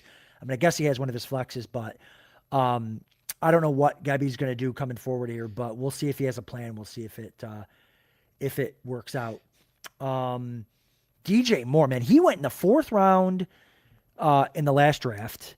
And then he just goes in the 3rd round here to your boy. Yeah, and I know. Yeah, so I do at least know some of Curtis's guys he likes. He knows mine too. So at least we're at different ends of the board. We're at the opposite end. Right. But I know he's a big proponent. Listen, Bills fan, Buffalo, I'm higher on DJ Moore, but not from like a numbers perspective. Just I think the vibes are going to be better. He's going to be number one receiver. Think Stephon Diggs when he came to Buffalo wants to be the number one guy. Where are you guys at on DJ Moore? Yeah, we are pretty bullish on him too. He was one of our initial like opening player props we gave out to as well. There's just so many avenues I think for the Buffalo Bills to throw more this year. Yeah, Obviously, schedule's hell, dude. yeah, and anytime that they are forced to punch up, I mean, they build the plane out of Josh Allen, and they face, especially in fantasy crunch time, they're like week 12 through 17 look like pretty juicy for some positive, Josh Allen be hero ball games, and that's going to trickle down through DJ Moore. But I think just naturally, even outside the schedule, like how much influence did Sean McDermott have on Joe Brady? Yes. How much does Pete Carmichael bring in? We've seen they're going to have like a lot more emphasis on like the shorter passing game, a lot of mesh, a lot of crossing stuff, freeing up space horizontally, which they haven't done a lot of. That's DJ Moore's game. That's Khalil Shakir's game. And then you have Kincaid that can stretch the field. Does the defense take a step back? I don't think it really does. I think personnel wise, and I think Jim Leonard's a good hire, but you just never know, right? Like there's just some things in motion. So I think that their team, them and the Green Bay Packers, I'm betting on like those two teams throwing more than they have in recent seasons. And definitely want to play through those teams throwing more. I'm never going to be the guy that takes the QB1 very often in my drafts, but I'll say this year, I'm a little more scared of Josh Allen than I have been in previous years. Because of that, like I said, like when the chips are on the table, the Buffalo Bills run this thing through Josh Allen, and his splits and like his career, like when the Bills play tight games, man, he's real hard to beat in these spots, because I mean he's averaging 27, 28 fantasy points per game in these spots, and so that's where you can drop to 30, 40s. A little scary this year. I got the Josh Allen T-shirt on. Okay, so you don't have to tell me, but yeah. The one thing I will say about Allen, though, is, I think he went in the fourth round in the draft we just did. It's 6 points per passing touchdown for this. FFWC just switched over to 6 points per passing touchdown. That lowers, that evens the fantasy a little bit, because all those rushing scores where he was getting those 2 points extra every time, that doesn't matter now. So 39 touchdowns is 39 touchdowns. So, and his passing touchdowns have regressed 4 years in a row. But I think you hit the nail on the head. New offensive coordinator, new coach, same guy. They're going to be running. And you said those crossing routes, man, they did it. Like the second play of the preseason game, DJ Moore gets lost in a blown coverage on a crossing route, goes for like 40 yards. So they're going to be crushing with that. And I think, and that's what, Pete Carmichael and Sean Payton have done for years. Like, and that's DJ Moore's game. And, DJ Moore's been in a timing based offense 2 years in a row. I don't think he was very happy with the quarterback play, despite, his quarterback being a popular one. I don't think he was happy with his role. He's also a guy that doesn't really run his routes like precisely. Josh Allen's talked about this. Like, he doesn't really care. Just get open, man. Because Josh Allen will buy time, which just sounds funny for Caleb, because, that Caleb is a guy that buys time too, but that's not Ben Johnson's game. Ben Johnson wants you in certain spots. And then also, people forgot too, I think DJ Moore, people forget. Do you not remember, like, in the midpoint of last year, like, this dude twisted his testicle? Yes, I heard you talk about that on another podcast. This dude went to the hospital, was over, comes back and plays, and he actually played better the back half of the year too. Yeah, for sure. Yes, I think all the vibes are good, and I think it all makes sense. All right, we're on the clock. A couple picks here. I threw some guys in the queue. Oh my God. I mean, look, we're 2 away. There's also a guy that I threw in the queue that I feel like has fallen a lot, but I know we don't. Yeah, that's a pretty. I hope he's not there, because I'll be annoyed. But I'll be annoyed because we could have just punted a pick. Yeah. He's going to be though. Of course he is, and they took the guy that I would have wanted. All right, so I love Christian Watson. So the guys in the queue, and you can throw. And if I don't have a guy in there that you want, anybody stand out to you? I mean, I would have the receivers in that order. I mean, if you want to take the running back, I still think that's fair value. It's a bummer because we could have went like Pickens, him here. Obviously, it's hindsight, but I don't think it's terrible to have a guy. Well, this is a managed league, correct? Correct. I actually then am okay just doing the receiver, and I'll tell you why in a second. Okay, you want McLaurin? You want to do Terry McLaurin? Sure. Yep. And then I mean, there's no way that Sousa's going to pass on him, but whatever. No, obviously it falls that. But I actually have a take on this versus the managed leagues and best ball. So the Jets, I actually think the Jets are going to be a pretty fun offense. I think they're going to be, I'm going to attack them in DFS early in the year too, because I think the defense could be kind of suspect.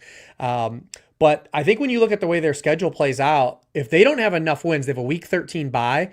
I think that they're probably going to just play Clade Kubnik the last month of the year, and if they don't have enough wins. And from a managed league stance, that scares me a little more than a best ball stance, where you have a little bit more insulation, where you're just literally getting the best lineup that plays out. But that final month of the year, the Garrett Wilson, Brees Hall shares could be a little scary. Yeah, for sure. I mean, I think it's going to be a little kind of scary. Yeah, Brees Hall there was the guy. Yeah, that's the guy we talked about. Yeah, I think we would have had to take him with the next pick. It just makes sense, and B, and I normally don't do this, but the team's right next to us. Like, I mean, to give Brees Hall to the Chase Olave Pickens Watson team could be the freaking overall winner if Brees Hall hits. But yeah, no. So let's make our pick here, and then we can discuss our last two picks. I'm gonna throw another guy in the queue. We still have options though. We got lots of good receivers still. They'll take two here. Yeah. I mean, I would be good with either of the olds. We can talk about them because they're going to be gone when we get back. So we've got Adunze, Adams. Yeah, Adams, Evans. If you have a preference to those guys, I think they're pretty similar. I definitely like Adams over Evans. And you're out on Adunze. I'm not out. I just like touchdowns a lot, man. Yep, like I'm a very touchdown. If you have it to like one thing like that, I'm very pro like touchdown equity guys. Like, you know, so that's why I said Adams and Evans kind of fit that mold a little bit more than Adunze to me.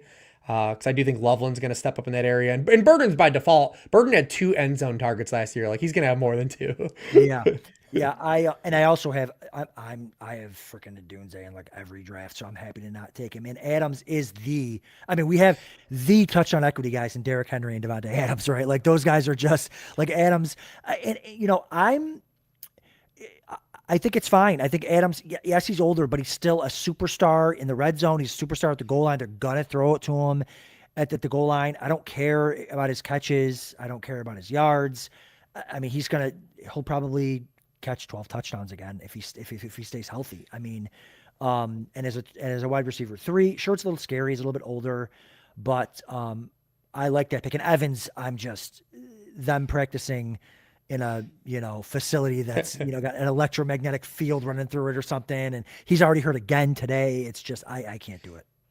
Yeah, I don't have any problem with it. He's obviously had a longer history of soft tissue stuff. Been on the injury report with a hamstring 5 years in a row. 33. The offense is suited for him, a lot like how Adams going last year was. The difference between Adams and Mike Evans this year and last year is Adams got to just onboard in a role where he didn't need to be a younger version of Adams. He could be that touchdown scorer. Correct. Play next to Puka. Evans has to do a little more lifting. And I know the 49ers have a deeper roster than probably the Rams in terms of how top heavy their pass catchers are. But Evans is going to be counted on to still be the feature wide receiver. Agreed. And the other guy I had in the queue was Tyler Warren. And I want to talk to you about tight ends because you had I don't know if I read it and heard it or just heard it. I listened to so much stuff of yours and other really smart guys. You did this, and Scott also too wanted me to bring it up. You talk about tight ends is basically about routes run. Is that basically what it comes down to for that elite upside? It's just coming down to not even target share, not even whatever. It's just routes run. And because I had Tyler Warren there. He's got to be good. Kate Otten runs a lot of routes too, but there is a lot of corollary just to sure. Talk us through the tight end position. Yeah, I mean, it's tough when you look at the way we are right now, right? So when you look at like all of where the league is going right now, it's more tight ends on the field, 12 personnel, 13 personnel is now after last year, on people's brains. And tight ends, when you look at from a league-wide stance, they keep going up in terms of league-wide target share and receptions per game and share of league-wide receptions, league-wide touchdowns. Last year, again, highs in the 2000s. But what's happening, though, is you're not seeing individual tight ends like break away from the pack a lot. Tight end 1 scoring is actually down. And this happened actually when the 11 personnel boom happened. When the 11 personnel boom happened, wide receiver 1s weren't as important in fantasy football because they're getting the distribution was getting a lot more diluted. And that's happened at tight end now. There's more tight ends in the field. And now, granted, we had one guy that like was dominating in Trey McBride, but I was going to get there is that Trey McBride last year ran 700 routes. 694 to be exact, but just under 700. Yes. But literally the most routes run by a tight end since it's ever been tracked, since the data has been tracked. The previous high was 623. So literally, to add some context, this on average, like a tight end one runs 30 to 35 routes per game. Last year, Trey McBride basically played 4.5 more games than the tight end two in routes run. Just like raw sample of just on basically got like 4.5 more games worth. In the course of a season, he basically played like 22 games last year. The previous high was 623. It was a Mark Andrews year. The 1 year he got like a lot of volume because historically he had been down. But yeah, if you look at like the 5 of the past 6 guys that have been the tight end one overall, just outright led the league in routes run too. So these guys are playing basically wide receiver. They're getting a lot of opportunities. So when you look at like this year, who are the guys that could do that?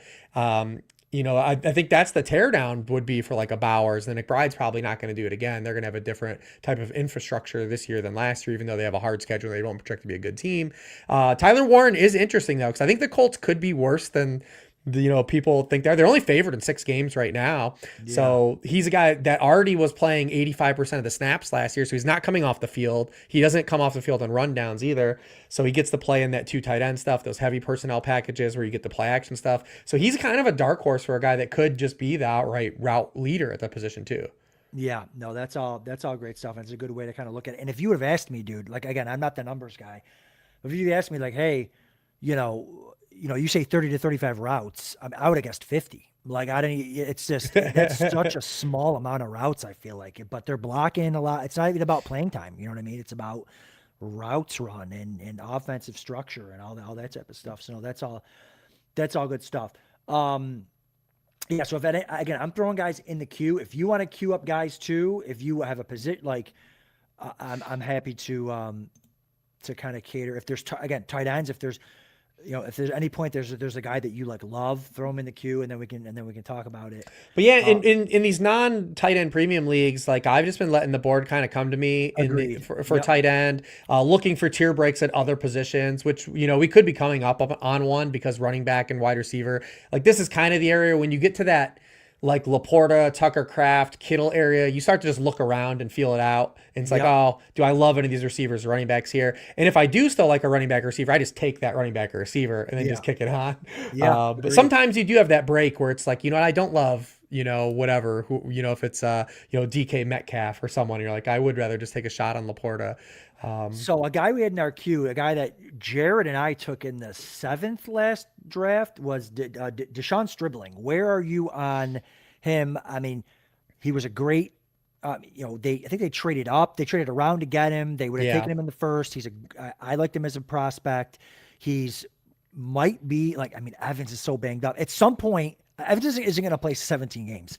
He's going to be the number 1 receiver in that offense. And you don't, like Jared said, you don't even have to be good in that offense as a receiver. Are you higher than market on Stribling? Where are you there? I'm a little bit below, and it's just because there's a couple things here. Well, one, we haven't seen any of the 49ers play, right? Right.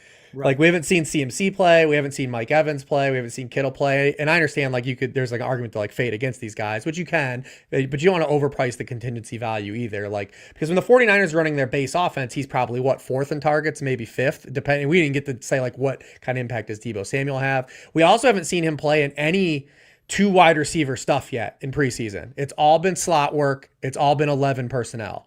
And we know that Kyle Shanahan, since he entered the NFL as the head coach of the 49ers, they're 31st in 11 personnel usage. So he has a couple hurdles I still think to get. The other thing too is like these film versus like stat guys, and I'm not trying to take the holy works. I like Stribling's film. I think he fits this offense really well, but it's a very low hit rate for these almost like hubris type picks. So since 2000, there are 14 other wide receivers, Stribling's being 15, that have a 50th percentile production score for their careers. In my prospect model. Here's the list of those players. I know we're coming up. McCole Hardman, Xavier Legette, Curtis Samuel, Ricky Pearsall, Christian Watson, Jeremy Bernard, Jack Besh, Van Jefferson, Kadarius Toney, Adonai Mitchell, Dante Pettis, Henry Ruggs, Alec Pearson, Jonathan Mingo.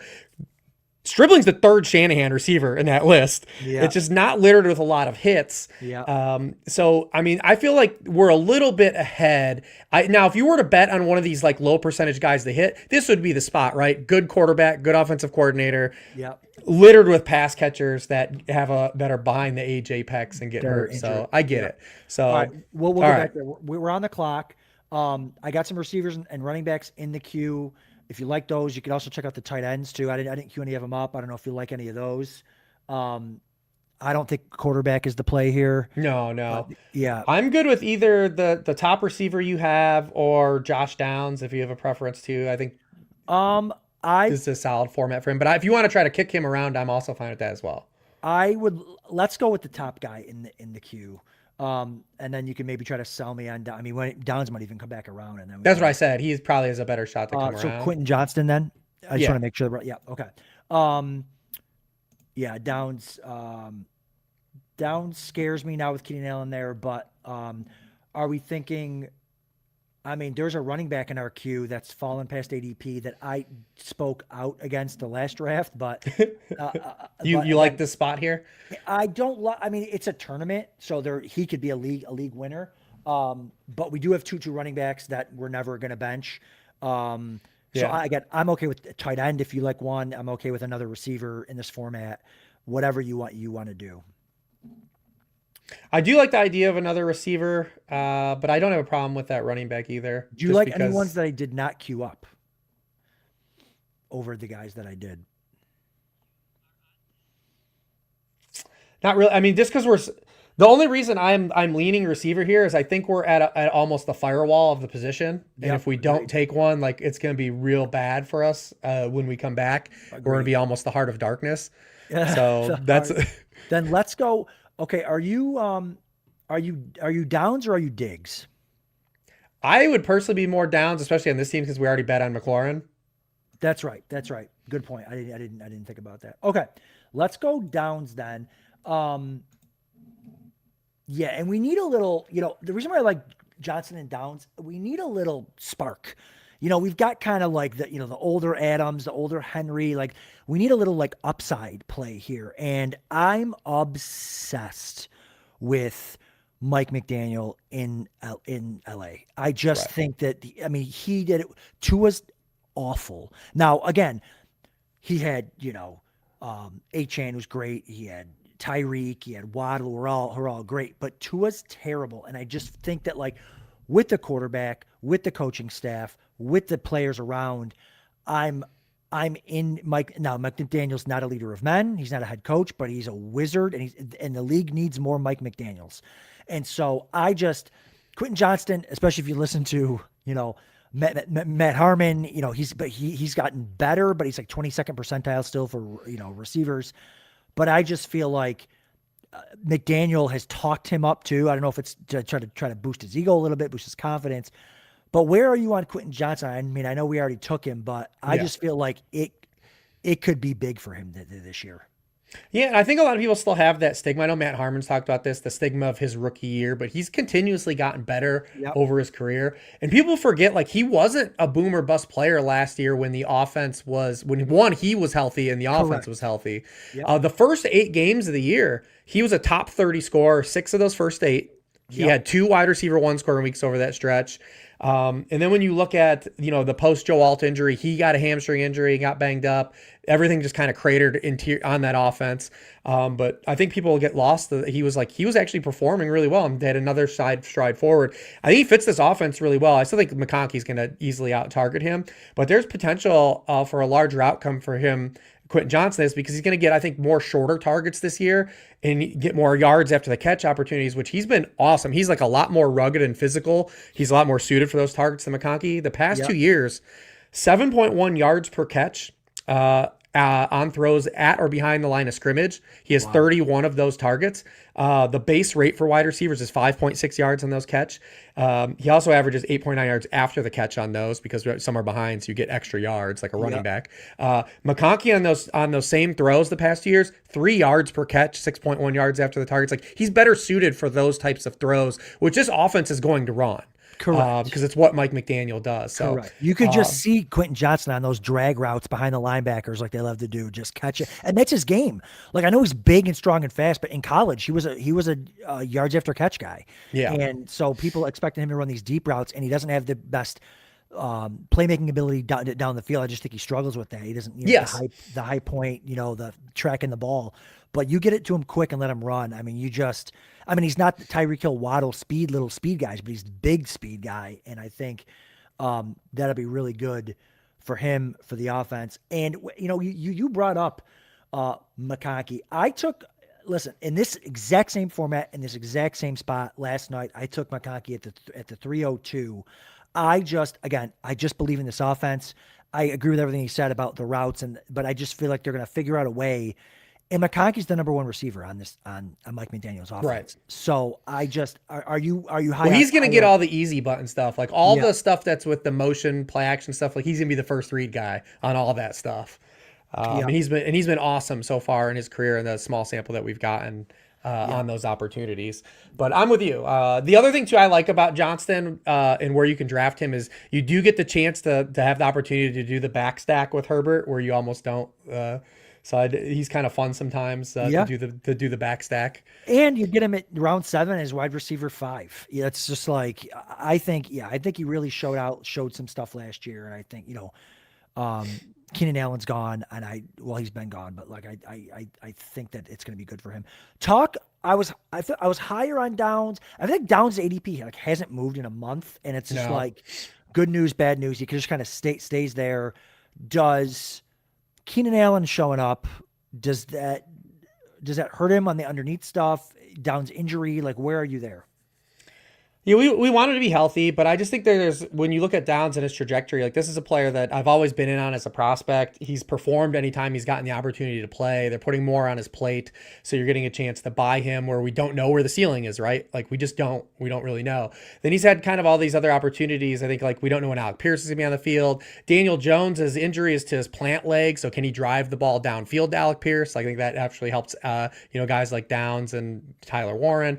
And then Keenan Allen, I think is going to slot in as a part-time player, but I don't think people realize like he basically operated as an out wide receiver last year. Career high 65% of his routes out wide. So I think when Allen comes in the game, we're going to see probably Downs kick inside at 11 personnel as well. So I don't think it's even a big detriment. It's gonna be a lot like the McConkey stuff. Now, Allen is still a target earner in the primary like crunch time zones, like third downs and red zone. So that could be kind of a hindrance, but I still think we're gonna get 100 plus Josh Downs targets, and he's just a player like I want to take those shots on. And as a full PPR slot here, I think that we've got a little bit floor and upside here as a wide receiver 5, to slide in here.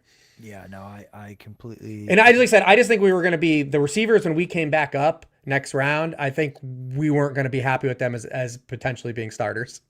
Yep. And this is the range. This is the range too here where I'm queuing up some running backs, but I don't know. I mean, there's so many different ways to go here. So if you like guys that are not queued up, or just pull up the running back list and you're like, no, I like this guy, I'm perfectly fine. Because you could go like kind of any way here. If you want to go running back we're only dude, it's quarterback chicken in these, bro. I love it. I mean, we're only 2 quarterbacks deep into this thing. Everyone understands the assignment. Everyone understands the assignment. And then there's also tight end still too. So I'm just throwing guys in the queue that I like, and not necessarily in any particular order, but I think there's a couple routes we could go. Ooh, an aggressive Cyrus Allen pick too. Yeah. I'm kind of down on Rashee Rice a little bit. Jared and I took him in the 3rd in the last one. He's big on just kind of the baked in price and him, playing the whole season and all that. But I feel like Cyrus Allen falls into that, similar to like that group that you were talking about when it came to Stribling, right? Like it's just these guys that we just kind of wish cast. Like I feel like there's 1 or 2 of these guys every year, and then Cyrus Allen just is a nothing burger. he's a little harder to even project than Stribling, because like I said, at least Stribling's going against all like 30-year-old dudes that have like an injury history. Yeah, I mean, the Chiefs are not. I know like people don't like Xavier Worthy. I promise you, the Chiefs are not taking Xavier Worthy off the field in year 3 to play Cyrus Allen. Like that's not happening. Yeah, agreed. Okay, yeah, you see quarterbacks start to come off the board here a little bit. What you'll find in a lot of these is it's quarterback chicken, and then by round 11, 3 teams or 4 teams have two. So I'll say Right. like 10 and 11, like, well, I've got 4 running backs and 6 receivers. I'm just going to double tap quarterback here or whatever. And that's the biggest breath of fresh air since we've come up out of best ball season for managed league season is just you don't have to get caught in that QB title wave of Right. your stack, man. That's exactly right. Interesting. We can also play off the one. That's why I like the 2 because you can just see what the 1 needs and kind of play Yep. off. They're, I mean, similar roster construction to us. Yeah. And even team 3, we're gonna be kind of trying to do that. He's gonna be playing off both of us. So there goes Diggs, round 8 Diggs. I really like. I think he'll be fine there. Oh, that was the guy I was hoping that you would like, Tucker Kraft.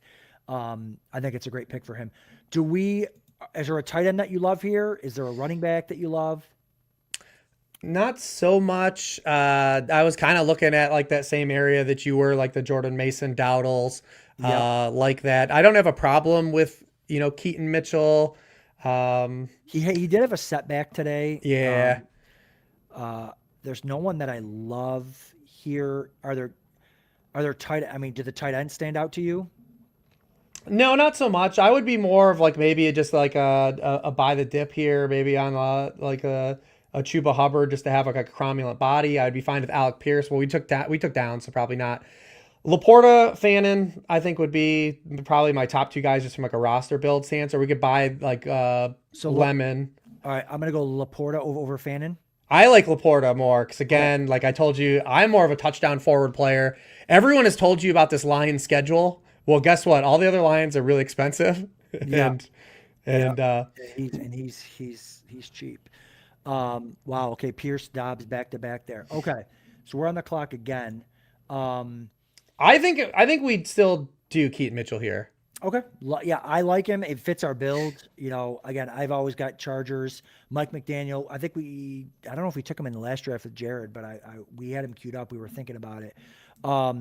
Mike McDaniel came in and said, "Give me Keaton Mitchell," and that's why I'm like lower on Vidal because like Vidal doesn't fit the speed mold that Raheem Mostert was super fast, old but super fast. He somehow scored 18 touchdowns one year in Miami. He wants that speed back. And so I like Mitchell as a handcuff. Well, we don't have, Hampton, but I like him as a injury away guy and some standalone value, there. But, talk to me about both these picks because I don't have a lot of Sam Laporta. I would normally go Tucker Kraft there. He's gone. And I would normally, these guys are going to make it back so we can talk about them, but I kind of like, Kyle Pitts a little bit too, over Laporta, but go ahead. Yeah, again, just the touchdown equity. Like when I'm waiting at tight end, I think about, touchdown upside. So that's why I said like Kraft, Kittle, and Laporta are the guys that stand out to me the most. All guys you can say like if these guys led the position in touchdowns, you wouldn't blink. Again, everyone's told you about the Lions, right? Like all their season, they only play 4 outdoor games all season during the fantasy season. Even their outdoor games like at Buffalo in week 2, no worries there. Miami in week 9 and a shootout too. And then you have like this Drew Petzing coming over, and it's not just Trey McBride. It was Zach Ertz before that. And then, any time that Laporta's played, he's out-targeted Jameson Williams. Anytime that they've been on the field, he's out-targeted him. So he's the first guy I look to as maybe being potentially like the undervalued piece in the Lions offense, having some upside. He's another guy you can backstack with Goff too. I always think about like these back stacks when you just don't have to stack your top guys. Cause like, we're not going to take CJ Stroud in this. Right. We're not, I guess we could take Jaden Daniels though if we wanted, and Stafford's an option, Herbert's an option. So like I like the receivers too that you could backstack and give you options Stafford, here. Stafford as a pairing with somebody. Yeah, for sure. But I don't always take him. Like I said, it's to me that was like the perfect firewall. Like I was looking at the receivers and we couldn't take Pierce. No. And just because we could have put Pierce on our bench, right? Like it would have been fine, but we have downs. That's why I was looking at maybe like a Mekhi Lemon as well. Yeah, I'm not into Pierce or Lemon, so I'm glad we did that. I don't think Lemon fits that offense very well. I'm not a big Lemon. I didn't really like him coming out. And Pierce just with the injuries and the the deep ball stuff, like the low 8-out stuff. I just think, If you're not drafting either of those guys as starters on this roster, Fair. which I think makes it different. It moves the needle a little bit. Like we're moving the goalposts. It does for sure. Now, does your strategy at tight end change a little bit? Like for like FFPC where it's tight end premium. Yep. That would like Jake Ferguson's are good there because it's 6 catches for 50 yards, and he's also got some touchdown upside too. But that's an extra 2 or 3 points a week based on just the catches, the little short catches. Does that change at all? Yeah, definitely. You just have to be more aggressive over there. It's just the scoring inflates those guys so much. Yeah, you just it is such a hack. I mean, but you got to take Bowers in round 1 there. I mean, I almost think you could look at him at like 105. Yep. In that format, that's where he goes. Honestly. Yeah, and then even McBride. I think even McBride goes a little bit later than I would expect this year. I think he's still around. I saw him as a round 1 pick. I have Loveland and Tyler Warren as round 2 picks in tight end premium. So. Yeah, I mean, you just got to be a little more aggressive in those. And like a guy like Fannin gets a little more juice there because if he scores 6 touchdowns, it's not that big of a deal because if he has 80 catches, you're kind of okay. Yep. Yeah. You just get that juice. Yeah, for sure. But it hurts some of the guys Kincaid just went off the board. He kind of gets dinged a little bit. He's not like because he's not like a super high volume guy. He's more of efficiency. How many touchdowns does he score type of player. Same thing with Isaiah Likely, who goes after him. Like just guys that don't play in the run game. I think we're going to see Kincaid play more in the run game. He's just not going to be like an 80% route participation guy. He's just not that type of player. Well, I didn't want to bring his name up earlier because you were talking about it. But as a Bills fan, like he just doesn't. You talking about routes for tight ends? He just doesn't run the routes. He just doesn't do it. As good as he is, and he gets hurt. That has something to do with it. Dawson Knox is also good there. They like him. They also like the 3rd string tight end too. So. I mean, he's a guy we try not to get caught up in the best shape of your life season or this guy's put on weight. But I do think for Kincaid, it actually matters that he's getting physically stronger. Because he has to if he wants to play more snaps at the NFL level. I know he's had some bad injury luck too, but he has to be stronger in the run game because that's where he gets that snap reduction is that 12 personnel stuff. And the Bills have been a team that are pretty good at running the football. For sure. All right, I'm adding some guys to the queue. Maybe no. Yeah, what do we got? We might be able to sneak 2 more picks in. Yeah, and our room's moving faster than your first one. I was watching the end of yours. It is. And you don't mind landing the plane on this after the. No. And you got some guys in the queue. I won't just. I'll pick some of your guys too. Well, I'm just saying, feel free to do whatever you want, but you don't mind doing the last couple rounds because Mike's coming on after you, and I got another one. So, okay, perfect. So I got some guys. Well, all the Bills will get drafted in the next draft. Do it. Listen, for best ball though, dude, that's a great. I mean, you take Allen, you stack. They're cheap. I mean, they're cheap, and he's going to throw 30 touchdowns. It's going to be scattered around, and it's a super cheap stack, which is surprising considering. Also, this I know we were kind of in that QB chicken zone. With this being 6-point passing touchdowns, I do think there is a little bit on the table here for us to maybe at least just keep guys in our mind if we do like a Dak or a Purdy, because those are guys in a 4-point passing touchdown league. You might be like, all right, I can keep waiting, but these are guys that even Stafford's on the board here still too, because we do have Adams. He's not going to throw 40 again, but the 6-point passing touchdowns give these pocket passers a little bit more juice here. Agreed. I just threw a bunch in the queue there too. So we even have honestly though, we have options to wait too, because like I said, Goff is really good in this format too. Yes, I'm okay. Like me and Jared did. I'm okay pushing QB, especially. We only have 3 running backs now. Granted, we're leaning into the 2 that we have up top.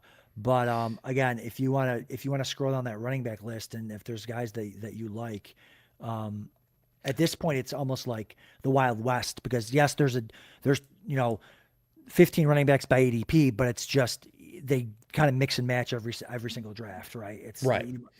So you can kind of go whatever flavor that you want there. And I don't know what your takes are on some of these guys too, like the Jonah Colemans or the Woody Markses or the that kind of range guys. But and yeah, like you said, man, it's this is a tournament too. You want to build a team that can score mega points. So you Right. want, upside guys too that can, like you said, the quarterback passing. Goff throws for 5 touchdowns. Purdy could throw for 5 touchdowns. Prescott could throw for 5. And they've done it, and they will at one game this year. So 1 or 2. So I like that too, and I think we're, there's no receivers that I love, and I think we're kind of set there for the second, especially because we got some other. Yeah, we have a little bit of liberty here. Yep. To kind of take some. There are some guys that, like I saw, you load up QBs. I mean, I like both of the top receivers in the receiver ranks. I don't know how you feel about either one of those guys. I mean, one you probably have personal feelings about. I do like one. I think it's more of a best ball pick because he's just safe. Yes. But I do really like one. I also like. Do you think though that there's any chance he is actually, with the addition of the player? Oh, he just went, so we can talk about it openly now. And actually, somebody posted in the chat that Vegas has him for more catches than DJ Moore. Yeah, I don't either. I don't have him for that. But so Khalil Shakir, as a rookie and early in his career, wasn't just this like tertiary slot guy. He did run some big boy routes, and I just wonder if the addition of DJ Moore, who's also going to moonlight in the slot, like opens him back up to where he's just not used in the same capacity that he has been. The Bills' red versus blue scrimmage, starting offense versus starting defense, their first touchdown was a 40-yard seam route to Khalil Shakir, like up over the top, the linebacker. I think his ADOT's going to go up this year. Yeah, is all I'm saying. All right, we are on the clock. We could go quarterback here. There's a lot left, like you said. Who else? I think we're pretty. We've got it pretty wide open. Do you like any of these running backs at the top, or no? We don't have anybody queued. But just adding at that position, do you like a Rashad White? Kind of these. I mean, I don't have a lot of Rashad White, but I feel like at this point, pass catchers. Coker, to me, is the best pick. Like just blanket pick. Let's go Coker, and then I'm gonna let you talk. Do you like Coker or like Trey Harris? I like Coker more. We have so many other Chargers bets. We have so many things in the Chargers frying pan. All right, let's go. I was eyeing Shakir there though, because I do think Shakir is getting a little bit undersold. That I think his role is going to change a little bit this year though. Yeah. I think Coker's good. Matt Harmon says he's good. You're going to tell me he's good. All right, we'll make a pick here and then we'll come back. Do you want to wait on QB still? Yeah, do you want to chase running back, or do you think that like this is a spot you would want to sell to yourself me, on? All the running backs are kind of the same. They are, but I mean, eventually though they're going to start to go, and then we have to take what's left over anyways. I think the quarterback's going to go, and I don't know, Jaden Daniels in the 11th round. Daniels to me with McLaurin on board, we could do that. I think Jaden Daniels is a league winning pick when you need to outscore teams in a 3-week race.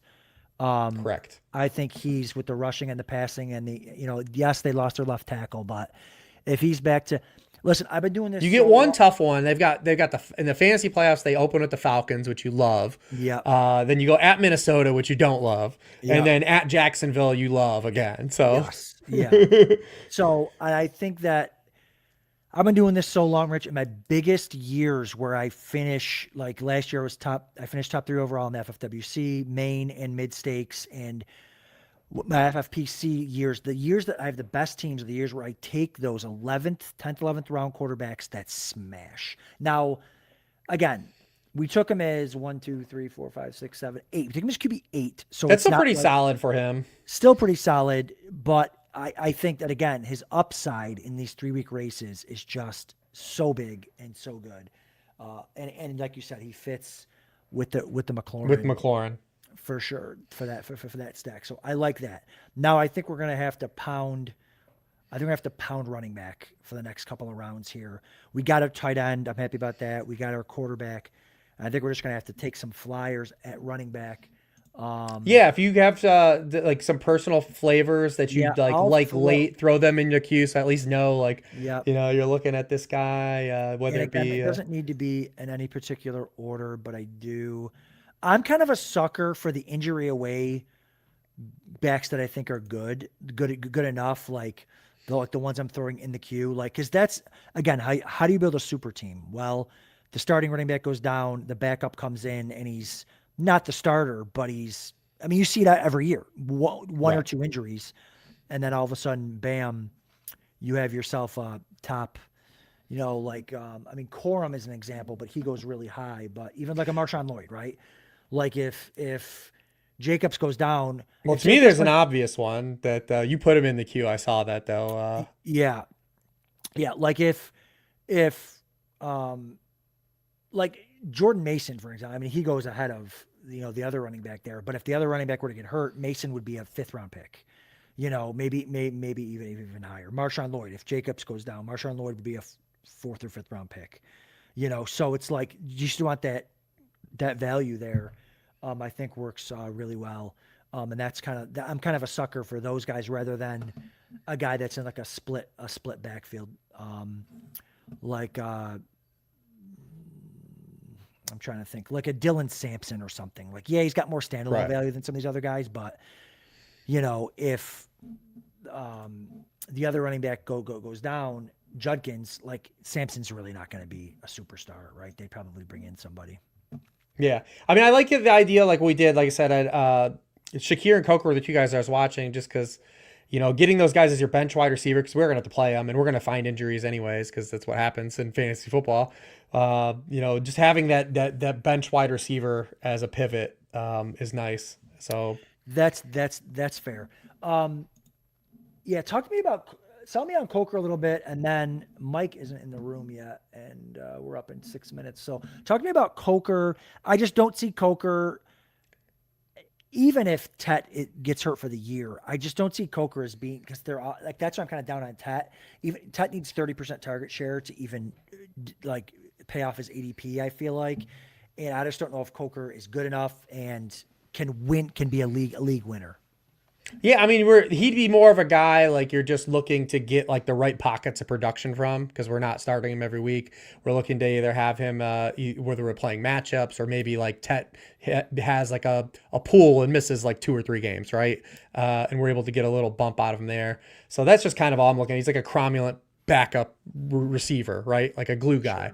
Sure. So if like one of these guys goes down, because we do have some older guys, we have McLaurin and Adams at 30, so it's like, hey, and Nico, not exactly a guy that plays all 17 either. So we might need a guy to come in for just a few. And like I said, just a very just solid baseline dude that could be a glue guy for us is basically all I look at him as. Yeah, that's fair. I guess sometimes you don't need to always shoot for the moon. You just want a guy that can fill in for. Because if you have to put Coker in your lineup, he's not going to be a 0. But if you have to put like these running backs going off the board, if you have to put them in your lineup, they could still be like very dead scores in this format. Like if they don't score a touchdown. Yeah, that's kind of the way I view best ball too. Is like I like to get running backs early, receivers later, because it's a 160-yard touchdown and they're in your lineup. Like you said, you're not getting. The backup running back isn't going to pop off a 60-yard score, or he's not going to get a goal line. And just to reiterate for this is start 3 receivers, 2 flex PPR. Correct. Like you just need more wide receiver bodies. Correct. Agreed, for sure. Rich, thanks so much for joining me, my friend. This was really fun. I like this team. We're relying on Bijan and Henry, and then quantity at receiver. Again, tell everybody where they can find you. I'm over at Sharp Football Analysis. I've already cranked out the draft kit, just updating that. Please turn off injuries these last 2 weeks. It'd be really cool if that could happen. Just trying to get there to the finish line. And then I'm excited to start the year, because I feel like that's when I do my best work. Like if you always follow me, like my articles, like the worksheet where I'm taking, things that are going on in the NFL and applying them to, use them in an actual fashion for DFS, player props and, setting lineups. So I'm actually looking forward to the season so we can stop talking about like these full season stats and start talking about things actually happening on the football field. I love it. I can't wait. Dude, thanks so much. And we'll talk during the season. We got waivers, and I mean, we'll figure it out. And hopefully this makes us a couple $100,000. I love it, man. About that. I love it. All right, my friend, we'll talk soon. All right, brother. Later. Thanks, Rich.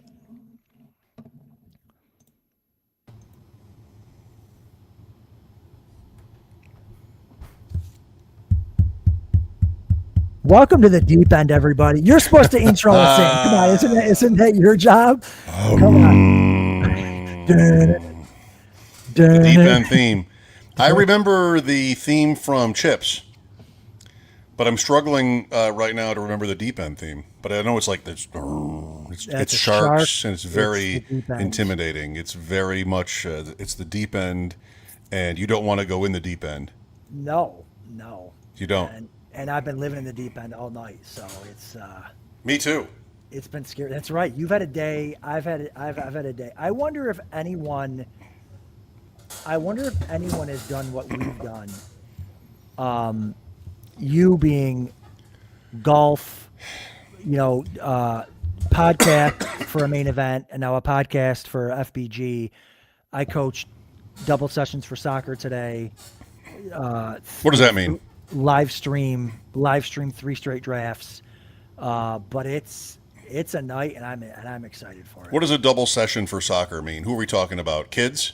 Kids. I mean, I'm not playing anymore. You know what I mean? All right. There's nothing I hated more than double sessions in high school, like cardio and working and wanting to throw up and all that. And there's nothing I love more as a coach than making kids do that. I agree. That's why I didn't go to high school. I just hated the thought of it. I love it. Brian Kenny, who I really admire, from MLB Network, formerly ESPN, is called it a prison.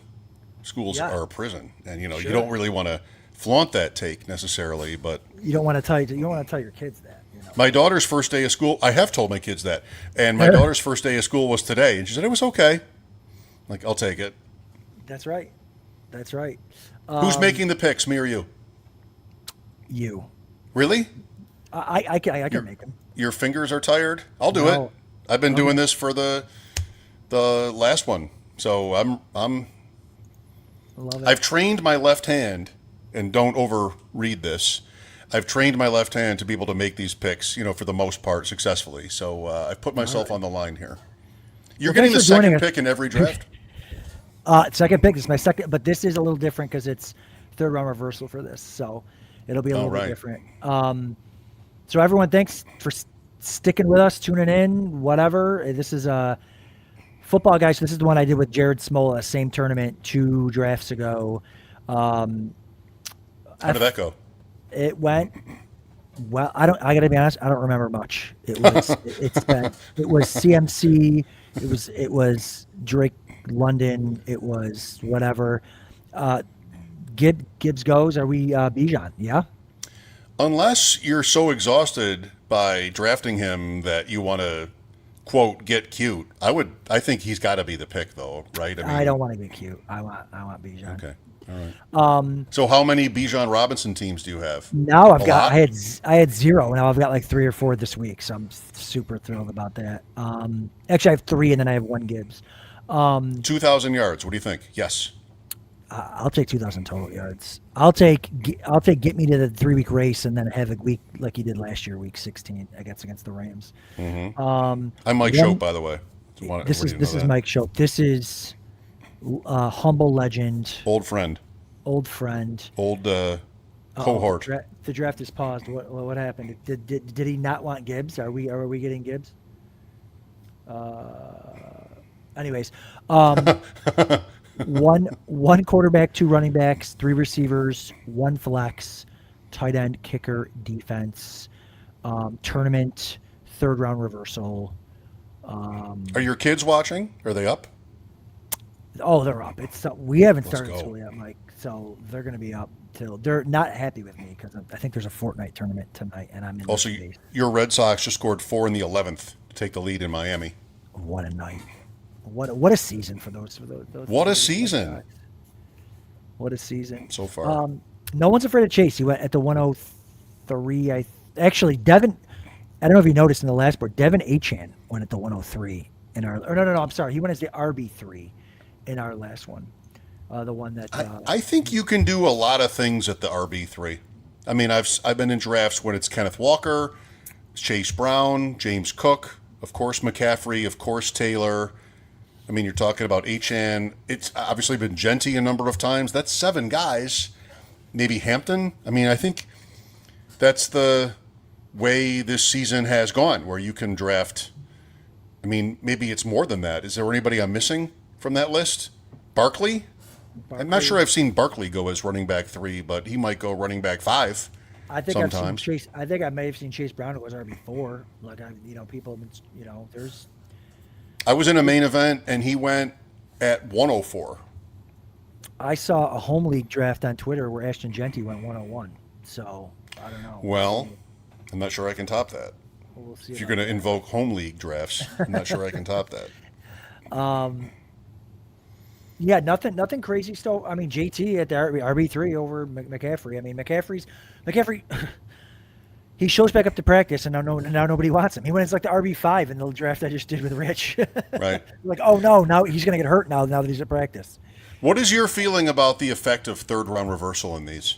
Like, what does it do to your strategy? I think if you're picking, it seems to me, if you're picking in the top 2, there's nothing to think about. But when does there become something to think about? Yeah, I think so. A couple things. I do. Another thing about, and I'm going to get to that. NFFC, FFWC, they're both KDS this year, meaning you can pick your draft preference. With that being said, I do a lot of these, so I'm going to mix. I like to mix it around. Like I said, I early on, I was back on third round reversal. Give me the higher third round pick. And as it gets closer now, I didn't have any top picks, and so I want to be up at the top regardless of third round reversal. I think the third round is so flat this year that I feel like it doesn't necessarily matter. Like the 3 at 12 could be almost the same guy you get at the 301. So again, give me Gibbs, give me Robinson, and then maybe you get the guy that you wanted, or maybe your second choice at the 301, you get him at the 312. There's a guy I'm specifically thinking of that might be the case for tonight. I've taken him at the 302, and I've taken him at the 312. So, I think the fact that there's no tight end premium in this really does help make that to be true. Like if you had tight end premium, it's a little bit more, volatile in the first 3 rounds. You have 3 or 4 tight ends at least 3, but sometimes 4 who always go in the first 3 rounds, and that's different in this. Yes. So, it's never a quarterback unless it's Allen, like late third. Really, like without tight end premium, it's not that frequent that it gets a little bit wacky. And I like wacky. Yeah. I like it. Listen, it gets fun. I like it. Yes, Jose, the deep end crew is back. And listen, we're not done forever. And then he also asked, am I still picking players in the other leagues? I am not. I left that up to the experts that I drafted with to hopefully land the plane on that. So if they're making terrible picks, don't blame me. But I trust those guys. Just for Jose. Oh, I should have worn. Oh my God, it's beautiful. It's so beautiful. Vintage deep end gear. The first hat ever made. The first deep end hat ever made, literally. Literally. Oh my God, I love it. It looks so good. I would wear it backwards, but it looks great forward. Then you can't see the deep end part. You should have got I'm surprised you didn't get a what are those hats called? Those half hats a visor. I'm surprised you don't have a deep end visor. Half hats. I do have a toque. I do have a deep end toque, but it's still August, so I'm not wearing the toque tonight. Why? Also, I have a deep end. Well, I shouldn't say. I'm not sure if this is appropriate for this podcast, but wow. A onesie. I have a deep end onesie that I will wear on occasion if no one's around. It's, there I said it. Of course. Our next team name is going to be called the Half Hats. Half Hats. So this is the second draft in a row. Well, last draft, Genty went right in front of me at the 2. Here he goes 2 picks in front of me to the 4. Would he have been a pick here for us, Genty? Yes. Yeah, just for even like roster construction, like you want a Bijan Genty team. I've been trying to get one tonight, but I haven't been able to. Okay, I queued some guys up. Mm-hmm. There's other options. Obviously, you're looking in there too, and we can just kind of wait. And also with the thought that it is third round reversal, so we're not going to get 2 of these guys. We'll just get one of them probably. But what do you like? There goes Nico. What do you like? I like position wise. I like receiver. Rich and I took Henry the last time. In the third round. I've got a lot of London. I think London would be the guy, I guess. But I love Pickens as well. Who do you like? I am not so much a stomach for two Falcons. And I think Pickens is great. I know you love him. I love him. Let's take Pickens. Do it. I'll do it if you want. Yeah, do it. I didn't even think. Again, I didn't even think about that. Two Falcons. It's not that. Yeah, just like, I don't know. There are teams where better people than I can stomach it. Maybe I should be able to stomach two Falcons, but just listen to how it sounds. Two Falcons. Yeah, I know. Like our friend Sneaky Joe has said famously about the Browns. And we were talking about fantasy football once on WGR, and he said, you know what the problem is with the Browns? And we all sort of tilted our head and looked at him. He's like, it's too many Browns. Too many. There are too many Browns on the Browns.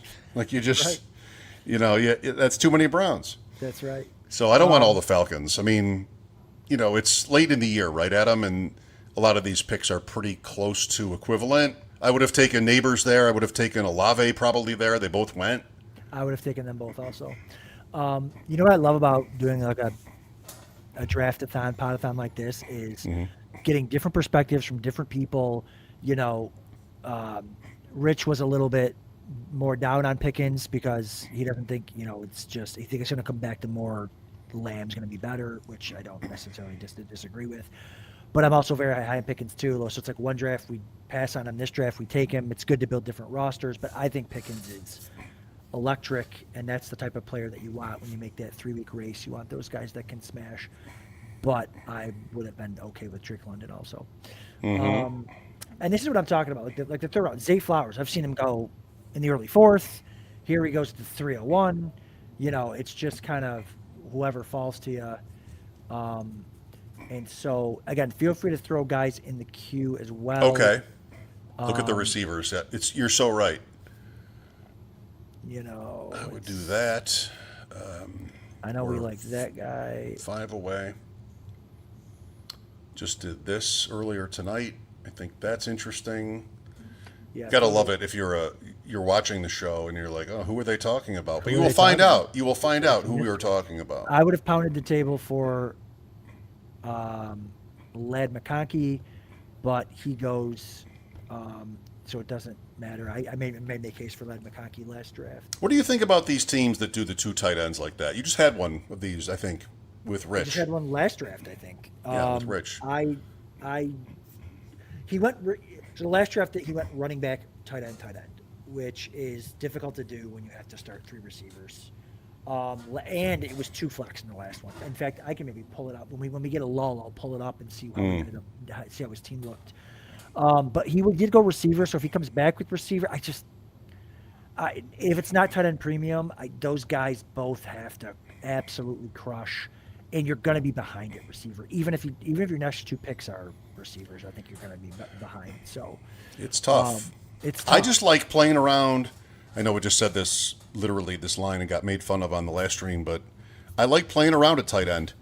And as appealing as Bowers and McBride and certain other tight ends are, you really can't do that. Like, you can't play around with Terrence Ferguson or Eli Raridon or Gunnar Helm or whoever it is, Juwan Johnson, whoever it is you might like. And when it's not tight end premium, I'll just wait. Yeah, that's what I did with Rich the last one. We with Reeves. All right, we are on the clock. Josh Allen goes in front of us. People think we were going to take him because I got the Josh Allen T-shirt on, but I didn't wear mine. All right. Who do you love here? I could go any which way with any of these. I like Ibuka the most. Let's do it. That's why I hate this area and I love this area because I can never decide, and all right, last time I took Ibuka. This time I'll take whoever. So, and again, it's fine. Ibuka's gone into 301 before. It's like it's all. That's why I kind of don't mind the 3rd round reversal. Yeah. Yeah, you can look at these drafts and not, pay attention to whether it's 3rd round reversal and actually look at the 3rd round, to your point earlier about how flat it is, and not know. You can't even tell. Which is good, I guess, if you're us drafting on the left. Correct. That's great. That's what I'm saying. All right. Loveland. I'm on, and we can say the names because they're not going to make it back. Go ahead. I want to hear. I mean, I like Brees Hall. You could talk me into Jeremiah Love. I know the ship chasing guys love him at this spot. I would draft another receiver though. Beautiful. So I like Burden. Three guys in the queue. I think are all. I'm fine with any of them. Let's go Burden. All right. I think it's a little. I got it. I just love stacking the Bears, or not stacking. I just love the Bears receivers, and I honestly don't have a lot of Burden because I have a ton of other players there, like the Lovelands and stuff like that. My other pick would have been Jamison Williams. There, you think that would have been too rich? I think it would have been too rich. I was watching a ship chasing draft the other day, and they loved him, but they got him a little bit later. I don't think that's a guy that I really want to reach for. Is that a reach? I think so. I think Okay. it is. What I love about this format the most is the three receivers, and just being, because it's always my instinct is to load up on them. Yep. So, I mean, it sort of fits with how I want to build these teams, and then there are running backs in the middle that, okay, fine. It's not going to win awards. Your friends are not going to pat you on the back and talk about how great your pick was, but they'll get the job done. Agreed. I love loading up on receivers, especially in this range. Let's tune into Rich Rebar real quick, and I want to see how that team. So this was the team from 7. They went Achane, Bowers, McBride, Kyron, and then they ended up with Dunze, Brian Thomas, and Adonai Mitchell as their starting number 3 receiver. Now, I guess they had a plan because they've now gone 5 straight receivers, but I just don't see how that works, I guess. That draft is still going. Yeah. Are you doing that, or is Rich doing that? Rich is doing it. Who do we get? All right. We got Bakers, we got Ray. I love Ray Davis. But anyways, I don't think that worked. If you would have gone receiver, tight end, receiver, I think you could make a play for it, and then have gone like Ramondre Stevenson and Cam Scadaboo, and Bucky Irving, something like that. But I don't think that's going to work. I tend to agree.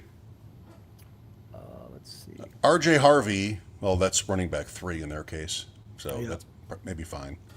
But he makes me nervous right now. Who does? Harvey. Oh yeah, I mean that whole backfield. You just don't know. They seem to love Coleman. If Coleman wasn't Dobbins. there, I'd be all in on RJ Harvey. Standalone value and injury away, and it's Dobbins. But I think he's going to play a part-time role. I think he's going to play passing down back role, and he's explosive. I mean, that can pay off in fantasy. But I was talking to Benjamin Albright last week on WGR, my show in Buffalo, and I think he basically said, like, when Dobbins breaks, it's Coleman. Yeah. So I don't know. I don't know. It feels like Harvey would be a headache as a starter in redraft. Oh, totally. The people want to know. DJ Moore. I've been asked this question twice tonight about DJ Moore. I want your take on DJ Moore for fantasy. He's gone in the 4th round in all 3 drafts now, which is higher than he was going. Yeah, I mean, I think you could argue that that's even a little bit late. If you have to decide, I guess, and I would acknowledge like how hard this is to know as an outsider or even as an insider. I think you have to decide on whether you think he is done. Like whether last year was an indicator that he can't handle the job anymore. I mean, he's going into his 9th year, I believe, and he's almost never missed a game. Like there's a lot of mileage on DJ Moore, and then last year you had a serious dip in production on a team that really was great offensively. He was kind of outdone by rookies in Burden and Loveland. So I think you could read that reasonably either way, which is the way I've talked to Scott Barrett, for one, who's like, yeah, I think it's over. Even though he had said that to me, and after the preseason opener, he thought maybe he was wrong on that. Like, it's just, a few plays in a preseason game. And you could either go with that or you can ignore that and say he's the, kind of obvious wide receiver one on one of the best offenses in the league. And what's wrong with that? So I come in down the middle as far as drafts go. Usually I end up drafting guys who are younger than DJ Moore because I just don't want to take that particular chance. I'm not drafting much Mike Evans. I know, sorry. No. Or Devontae Adams. Moore I think is 29. McLaurin goes, and he's coming up on that point in his career. So for me, it's more often Burden, Ibuka, the guys that we picked, McConkey. Tet McMillan goes after Moore in this draft. That's more my style. Watson now goes. Parker Washington. Yeah. Like, these are the players. These are the reason why I'm not drafting much DJ Moore. But it's certainly, again, reasonable to think that he might just be great on a great team. Yeah. What do you think? I think he's only about a year and a half, maybe older than Diggs when he arrived. And I just think their schedule's much tougher. They're going to be playing from behind or closer in a lot of these games. Yep. Josh Allen, the vibes there are just, they can't, maybe it's because the new stadium, but they came out slinging it, crossing routes. Rebar was talking about, the Carmichael and the type of offense he brings with the cross run, all that type of stuff. I just think DJ Moore wants to be loved, and I think like Diggs, he wants to be the number one guy, and I think they're going to bring him in and they're going to feed him, and I think he's still good, and so I think that I like him ahead of Adams for sure. I like him ahead of Tet. I like him ahead of McLaurin. Christian Watson's got league winning upside, so I would probably lean Christian Watson, even though there's obviously injury concerns there. But I like him in that range, and I just wanted to get your take on it because I hadn't heard that. But well, I like Jamison Williams, and 8 receivers went between our pick and Jamison Williams. Correct. So I guess that would have been a serious reach. But I love Team 7, man. You don't really want to stack Jets, but Brees Hall mid-fifth is the reason why you freaking load up on receivers early and hope to be in that kind of sweet spot. Jeremiah Love, I don't know. I can't. Is he gonna be on the pup? You think? It's a high ankle sprain. I don't know. They just cut Benson, so maybe not.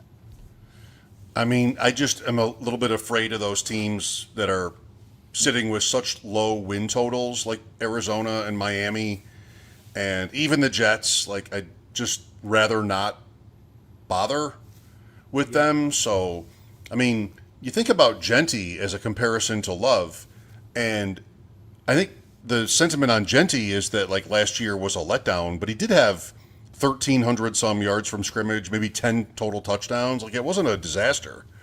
Like maybe it felt like Bijan was when he was a rookie.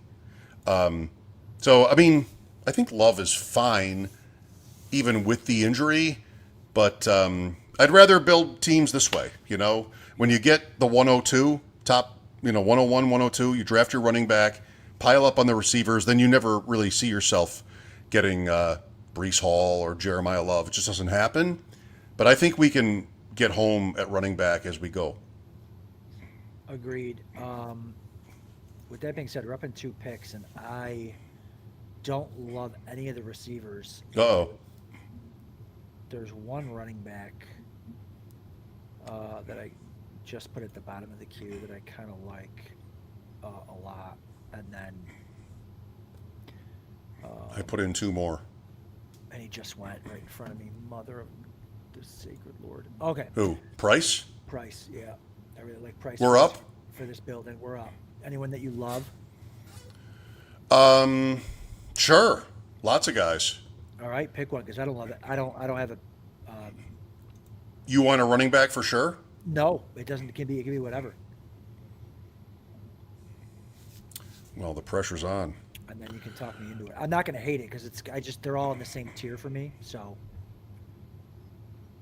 I think I want to pick Tootin. do it. Let's do it. For me, he should go before Price, Yeah, Judkins, Montgomery, at least. Yeah, for talk me. me into Tootin because I don't have a lot. It's kind of, I think Jared and I talked about him 2 drafts ago. It was just, I don't think he's awesome, and I think Rodriguez there is going to be a problem for him, but I know there's obviously upside for him to be really good. Yeah. It's a bet on the offense, the coach, the quarterback, which I'm willing to do. What do you think here before we talk about this some more? Yeah, I don't hate Harrison or Quentin Johnston. Where did I get? Hold on. Oh, this is third round reversal. So this is about where we took. This might be the same spot that we took Quentin Johnston in the last draft. Upside receiver. I mean, if you want to keep getting, if you want to dropping value, I mean, sixth round Bucky Irving isn't the worst thing either. If you want to, if one of those guys hits, the team is incredible. How do you feel about Tyler Warren? We took Tyler Warren in the fifth or sixth round with Jared. So You're okay with that? yeah, I love Tyler. Or maybe it was with Rich. I love Tyler Warren. No, it was with Jared. Yeah. To me, that's really nice. I mean, I think he should be their number one Great idea. target player. player. No, I like that. Week one starter, every week starter. Take the pressure off that position. And then I still think, receivers, there will be your favorite flavor.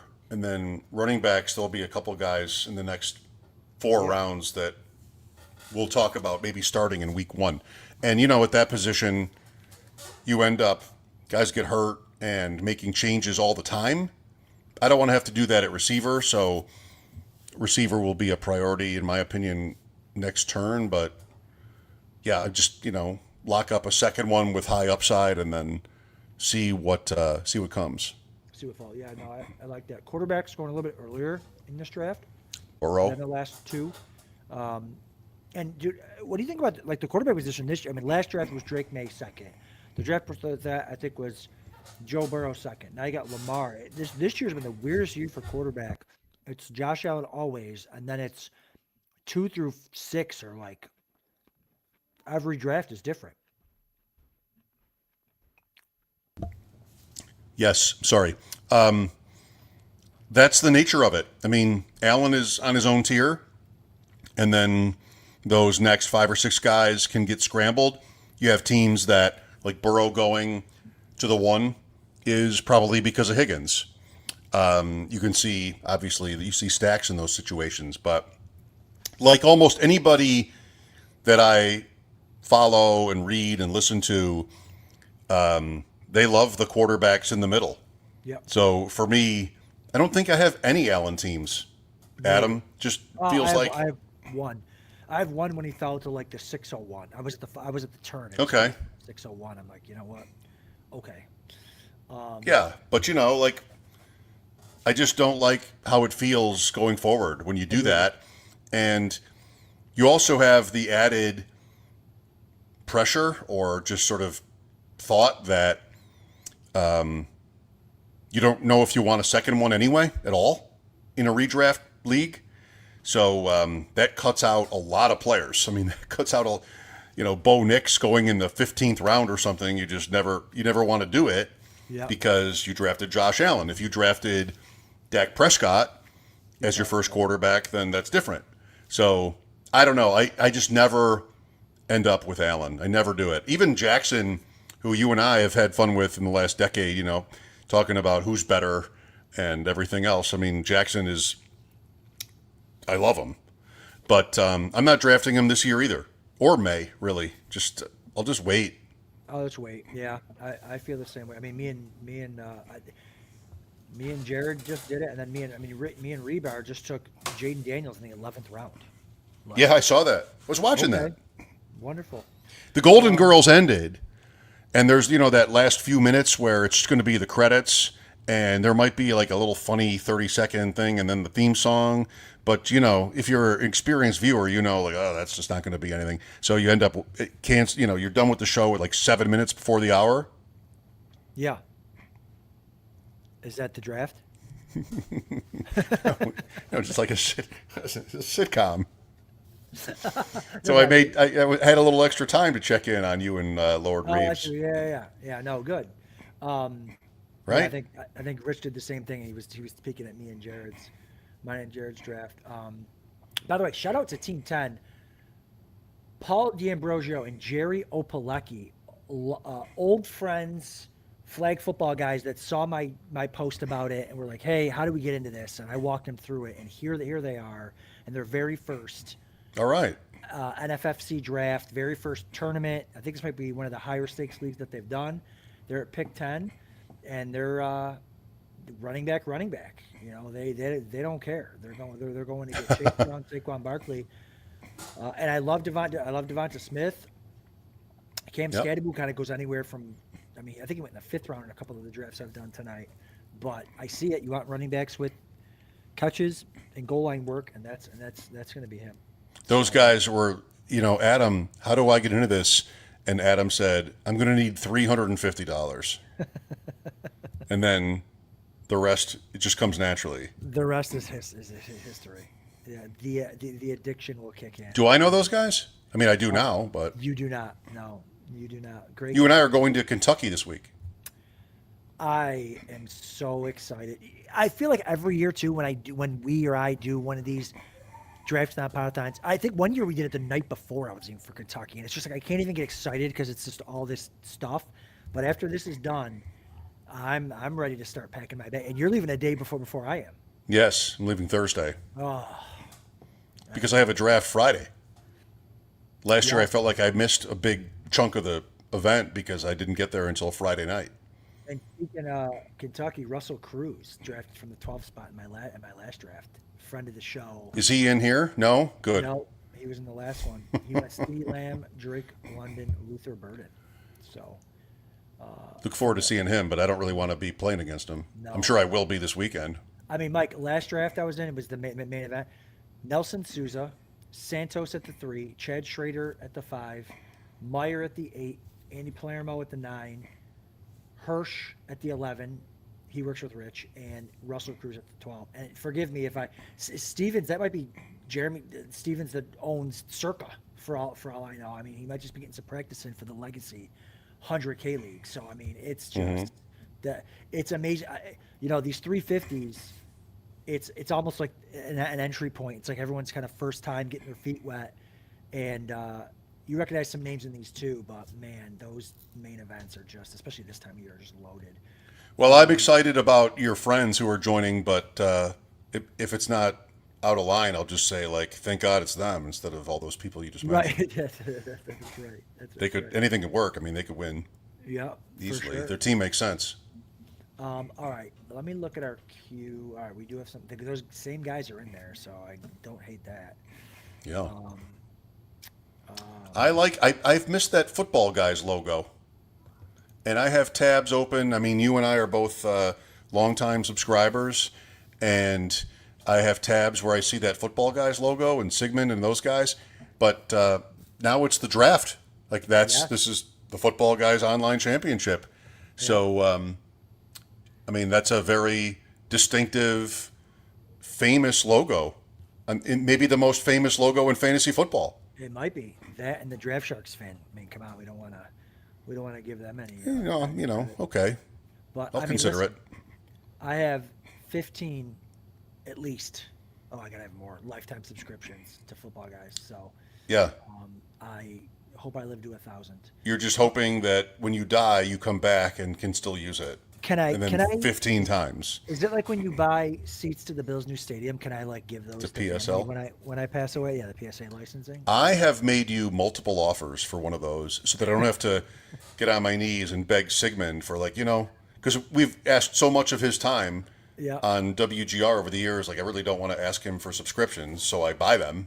Well, yeah, and the funny backstory of this for those who don't know, which is everybody.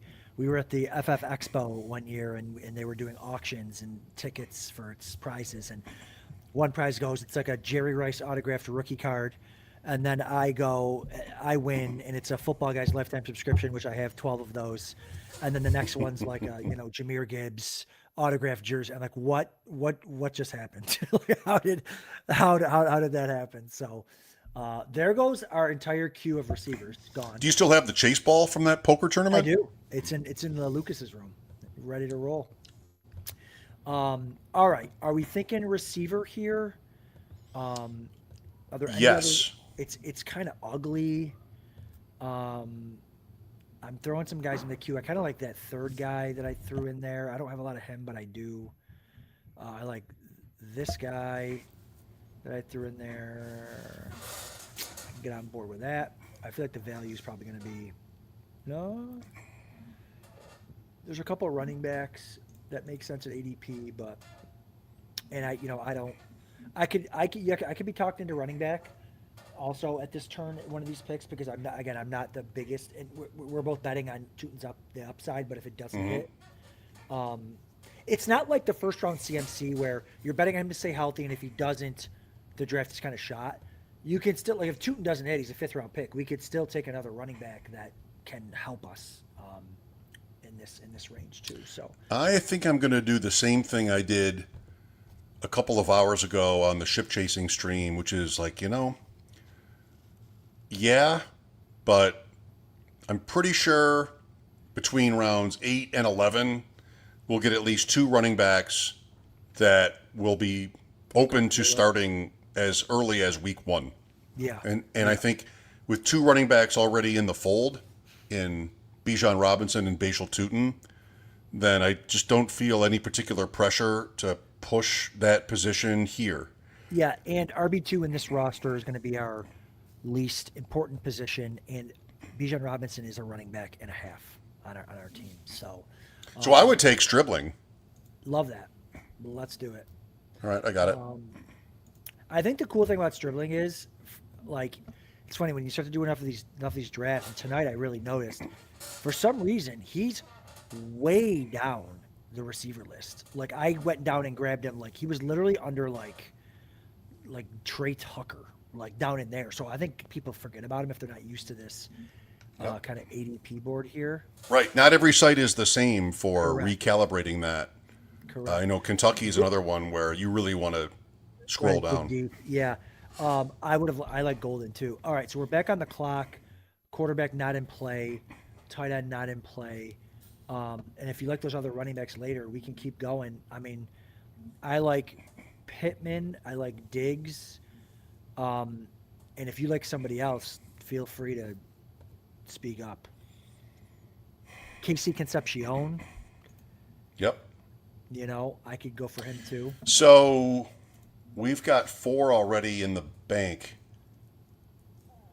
Does Concepcion feel to you too risky or no? I don't think so. I think he looks really good, and I think he is a short yardage, like run after catch monster, and so I think they're going to need him, and I think he's been the standout of camp for them. Let's do that unless you think it's too early. No, I don't think it is. I don't think he comes back. No, 0% chance he makes it. All right. He's gone earlier than this too. Now you can, have a drink and kind of fool around with the rest of it because you've got, you've got Bijan Robinson, you've got a tight end 1 probably, and then 5 receivers through 8 rounds. Like, now you can relax, I think. And we have it's not the recipe for success necessarily to be like halfway through a draft or a little bit less than that and feel like, you're sort of already all set, but it does feel good. Agreed. And again, it's a different, like last night I picked from this same spot in a main event and the room was full of just high stakes monsters. And I felt like I was grinding every pick. Whereas this, it's just, I feel a little bit more comfortable. And, I like the upside of this Stribling Concepcion, like rookie receivers, second half of the season. I mean, Deshaun Stribling first half of the season might, with Evans' injuries. Like, right. You could see one of these guys popping and being the guy that you need down the stretch. So I like that upside to go with kind of our set. And there's some people that literally are obsessed with Luther Burden. Like, I'm not, but like I like him. But there are a lot of smart people that absolutely love him. Was I actually in the mood for someone else at that pick? I might have been. I mean, I feel like I'm who you're talking about with Burden, but taking my cues from other colleagues. Yeah. I mean, I was happy to do it, but I feel like 4 rounds ago I was sort of in a different headspace. Maybe not. You could have got, maybe it was DJ Moore, maybe Breece Hall, Jeremiah Love, but Jameson I wanted, yeah. Oh, that's right, yeah. Yeah, and Well, again, I love, like, looking down the board, I love Christian Watson, but whenever I take him, like, I think his upside's higher than Luther Burden, but whenever I take him, I always feel nervous. I'm like, do I, like Scott and I were talking about this the other day. It's like, do we kind of already know how this is going to play out? Like, is it going to be just another injury? And you're just like, yeah, saw that coming. Should have known. Who knows? But when the thing about that, Adam, you and I have had this conversation before. When your, I hate to use a cliche, like when your biases or your priors are confirmed. I don't know if I want to take this player because he gets hurt. Then he gets hurt, and it's so much more indelible in your brain than when he doesn't. Yeah. I mean, we had this with McCaffrey. To a lesser extent, we had this with Tagovailoa, where like, oh, he's going to get hurt. And he played the 1 year, he played every game and led the league, literally led the league in passing yards. Yeah. And I don't know, like the next year, I think people see those players' names like, oh, he's going to get hurt. They just don't even process. They don't remember that a whole year went, even when it's Christian McCaffrey and he comes back as the 101 in fantasy drafts, and he's older, he's going to get hurt. So it's very easy to remember the don'ts, the negatives on that front. And it's just harder to remember the positives and like the times when those kind of feelings don't actually turn out. So I don't know. I don't want to play injuries, right? I mean, there are some guys who have chronic stuff and they're older. It's easier to bet against it, but I really don't want to play it. Yeah. And listen, you're trying to win $300,000 or whatever, $200,000 in this case. And it's just, you gotta kind of just cross your fingers and hope for, and again, guys don't need to be, guys are going to miss weeks, right? I mean, you don't need, as long as a guy doesn't get hurt for the year. And Rich kind of pointed out at last draft, it's like, Jalen Coker, I'm like, he's not a league winner. I was like, yeah, but he doesn't have to be. He just needs to fill in at the flex. He needs to fill in for an injury, and he can pop for something that game. So will we split the money evenly? Is that how this works? Like, do we have to, you feel like we would do something together if we each won $100,000 in this league tournament? I mean, is Three Sisters available? Can we find that? Two sisters and then there's two sisters. Mandarin. I mean, of course, we would go to the Mandarin and just we would get 2 glasses of sake or bring a Mandarin to wine. New York State. That sounds sensational. Oh, that won't be enough. We'll have to enter 2 of these leagues and then win both. If that's possible. Or listen, we get some lakefront property or something. Put a little. Don't you have that? I have family that has that, which is good enough for me. So I'm close. I have riverfront. You have riverfront. You have property. nation riverfront, falls front property for sure. There goes. I guess I could put a bid on the house next door. But is it for sale? No. Okay. All right. So Diggs goes. Where are you on Diggs? Like we were talking about Diggs a little bit earlier with the DJ Moore stuff. I kind of like his spot. He goes in like 7th, 8th round. I feel like he's a nice, safe. I think he's still probably good. Guy's coming back with Daniels, right? McLaurin and Diggs. No way. No. Do you think he is? No. I guess not. I guess he might be hoping for him in the 10th round. We're gonna have to. I saw that. Me and Reed. Golden Girls had ended, and I watched the end of your last track. As long as we've got each other. Is that Golden Girls? Mm-mm. Or no? Is that Trading Spaces? I don't know. I believe that's Growing Pains. Growing Pains. That's right. Am I right? Is that? Are you sure? I'm right. You are, I think. Let's get it corrected if I'm not. I think you are. Okay. Yeah. No. This is like you said. This is comfortable. This feels good. We're not. Yes. We're not straining. We got our tight end. I always feel better when I wait on quarterback. I just always do. I know. Always do. That's how I feel, and it just seems like that's every podcast I watch. Yeah. And that when it's like that, it's a little bit scary. Yeah. Either that means Josh Allen is just going to destroy fantasy football in his age 30 season, or somebody else like in that 2 through 5 range is going to do that. But, yes, I mean, it's just one of those things where it feels like everybody is on the same page there. Yeah, and also, I almost feel like waiting on quarterback in these drafts now is like round 14. You know what I mean? Because it's just there's even guys in like now we're gonna get a top 6 quarterback. It's like we're still waiting. Like it's still too early. So how do you feel about stacking in this tournament? Is it a big deal for you? It's not a big deal. It's a tiebreaker. And again, in the 3-week race, is almost like DFS, where you want those big. If your quarterback has a big week, you want the receiver to have that big week too, and kind of line them up together. Last year in the FFWC main event, in the final week, I had Stafford and I had Puka, and so no, I lied. I had that in a different team, but you get the point. It's like you want to have those guys, and you want to have them playing against each other too. That's what it was. I had Stafford and Bijan, and it was just kind of the perfect run out there. But yeah, so I think it's just a tiebreaker for me in these. I don't think it's necessarily Okay. do for sure. I'm going to want a running back, I think, with this pick, and there are 3 teams between now and us that have 3 running, now 4. They picked a 4th one, and the next 2 teams have 4 already. Yep. I mean, I'm on the second running back in our queue. Although the first one's dropping a lot, I feel like that could be a play too.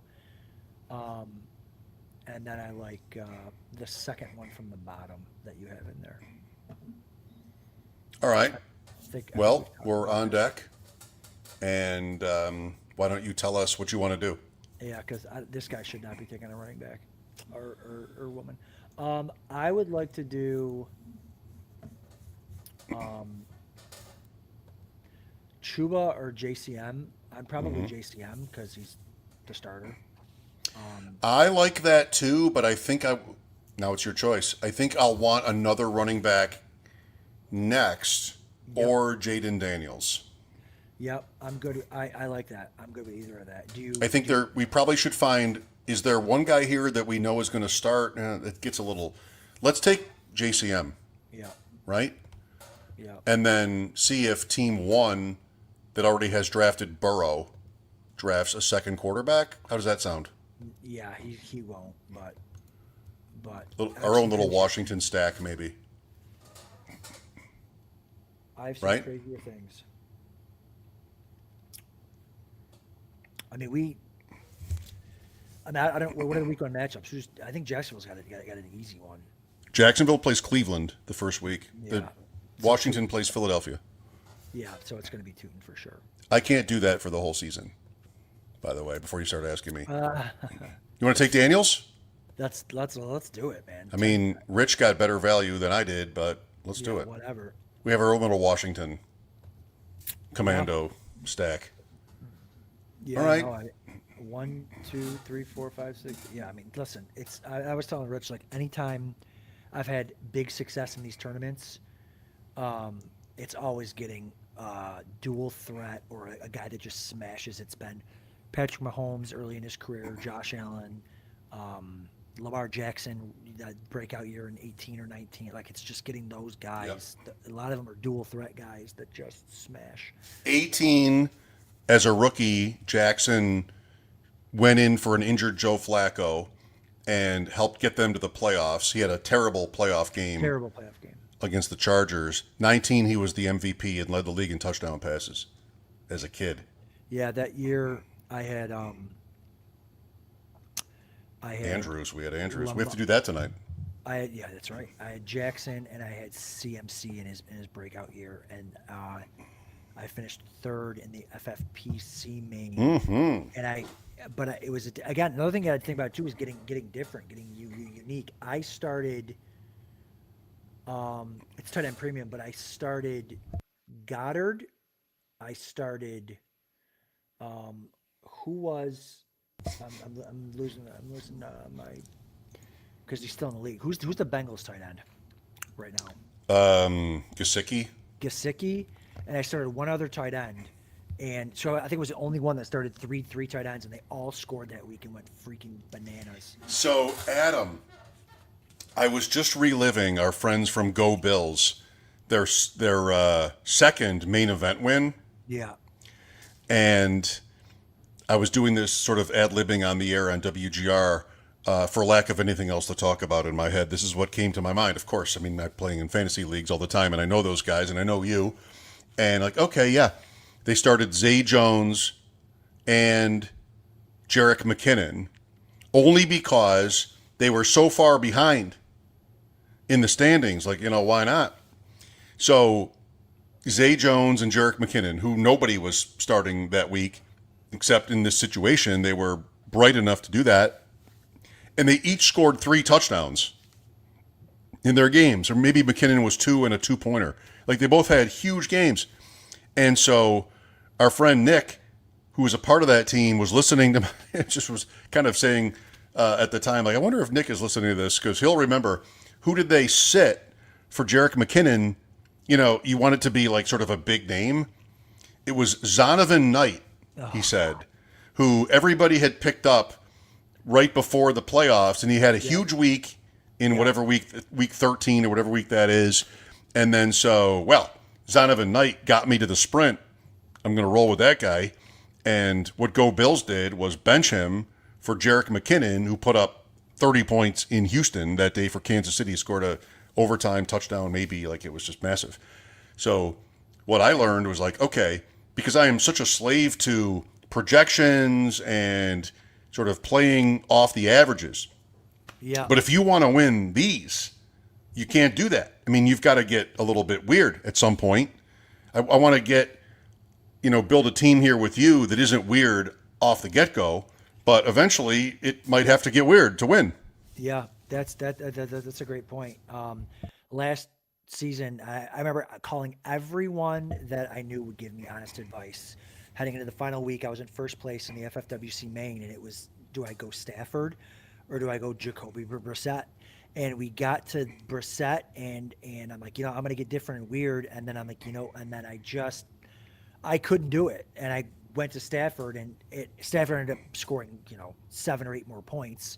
So it helped. It actually kept me in third rather than like 7th. But you got to get different. Yeah, the year that I came in third in FFPC main, it was those 3 tight ends. They all smashed. It was, Tyler Boyd. Who's the receiver that scored the touchdown to get the Bills in the playoffs for the Bengals against the Ravens when they broke the streak? Boyd. It was Boyd. Boyd scored. Everyone scored. And we went from 29th to like 2nd in a matter of, an hour, because we were just starting guys no one else was starting. So, you got to get different. And that's people like the first year that the Go Bills won that main event, they turned over every pick from 11 to 20. And it was just, that's just how it's going to work, guys. You don't need to put in a ton of thought into these. Yeah, you want to be smart and clever or whatever, but you also just realize the waiver wire is a huge part of this. And what they did that year, if I remember correctly, was they found Burrow on waivers. They found Burrow on waivers. And that's another one where I could take a lesson from it, because I tend to go into, it's so many teams, it's too many teams. I tend to go into waivers with sort of the same players in mind. Okay, here's this running back handcuff that's now going to start. I need to put bids in on this player everywhere. And in a given league, you don't know if there's somebody else who might have been cut that could help you. And somebody has to put the time in to look for that player or just see if they're out there. And that's another one where I've been, lacking a little bit. But if you have the kind of energy and time to devote to it, you're going to find leagues where, wait a minute, nobody's talking about, it's like a guillotine kind of situation. Nobody's talking about this player because nobody expects him to be available, but somebody, it was the one tonight. So I was in previously, the Josh Allen drafted Matthew Stafford. And one of my colleagues wanted Matthew Stafford. I'm like, he's going to cut him in 2 weeks. It's a free look, I guess. Yep. If he goes off against the 49ers in Australia, then fine. But you're never going to really want to start him. So then he gets cut. And if you're not paying close attention, you can miss that. So that's one where I think, all your apps and your experts that you listen to are not going to know exactly like who's available in your league on waivers. And that can be all the difference to know that. And that was Joe Burrow again last year because he went down week 3 or week 4, and people were dropping him because they thought the Bengals would be out of the playoff race and they wouldn't, and then he came back and he ended up being a thing. Yes, and because you have to do it if you have another quarterback and you have to try to win to get into the playoffs. So you just cut, like it's almost that you have no choice but to do that sometimes. And, that opens the door for everybody else. The teams that get off to good starts can prey on you and benefit from that move because they're already winning. 11th round, Jalen Hurts to go with Lamar Jackson round 5. That's not the worst thing I've ever seen. Who starts week 1? Jackson at the Colts or Hurts against Washington? What are you doing, Adam? What is this guy doing at Team A? Who are they starting? I'm starting Lamar. At Indianapolis? Yeah, How's your voice holding up? Sound good? Does it sound good? Perfect. Yeah. Yeah, no, it's feeling all right, and my hand is way better because you're making the picks, so we're good to go. I put a left-handed. I'm making the picks left-handed. In this case, I put a guy in the queue that might interest you, and then I also we still thinking running back too. Yep. I think that's pretty straightforward. Yeah. I mean, again, I like I was telling Rich, I'm a sucker for the injury away guys. You were mentioning guys that might start week 1 as well. I don't know if I see. I know, right? They dried up a little bit. Yeah, that. And then we can, if you wanted to wait on this guy, but. All right, we are. I think I would wait on running back here. Okay. Is there any receivers that we love? Let's see. Oh, Sure. yeah. That's interesting to me. That is interesting. I like that one too. Okay. All right, we are on the clock. What are you thinking? I think tight end 2 is okay. Okay. I think let's just do it. Okay. Right? For the bit. For the bit. For the bit. Mark Andrews. Mark Andrews for the bit. I mean, Every draft we've ever done. Outside of the fact that Vegas, I think, has Mark Andrews to lead them in receiving touchdowns this year, we just have to take Mark Andrews in every stream draft that we do.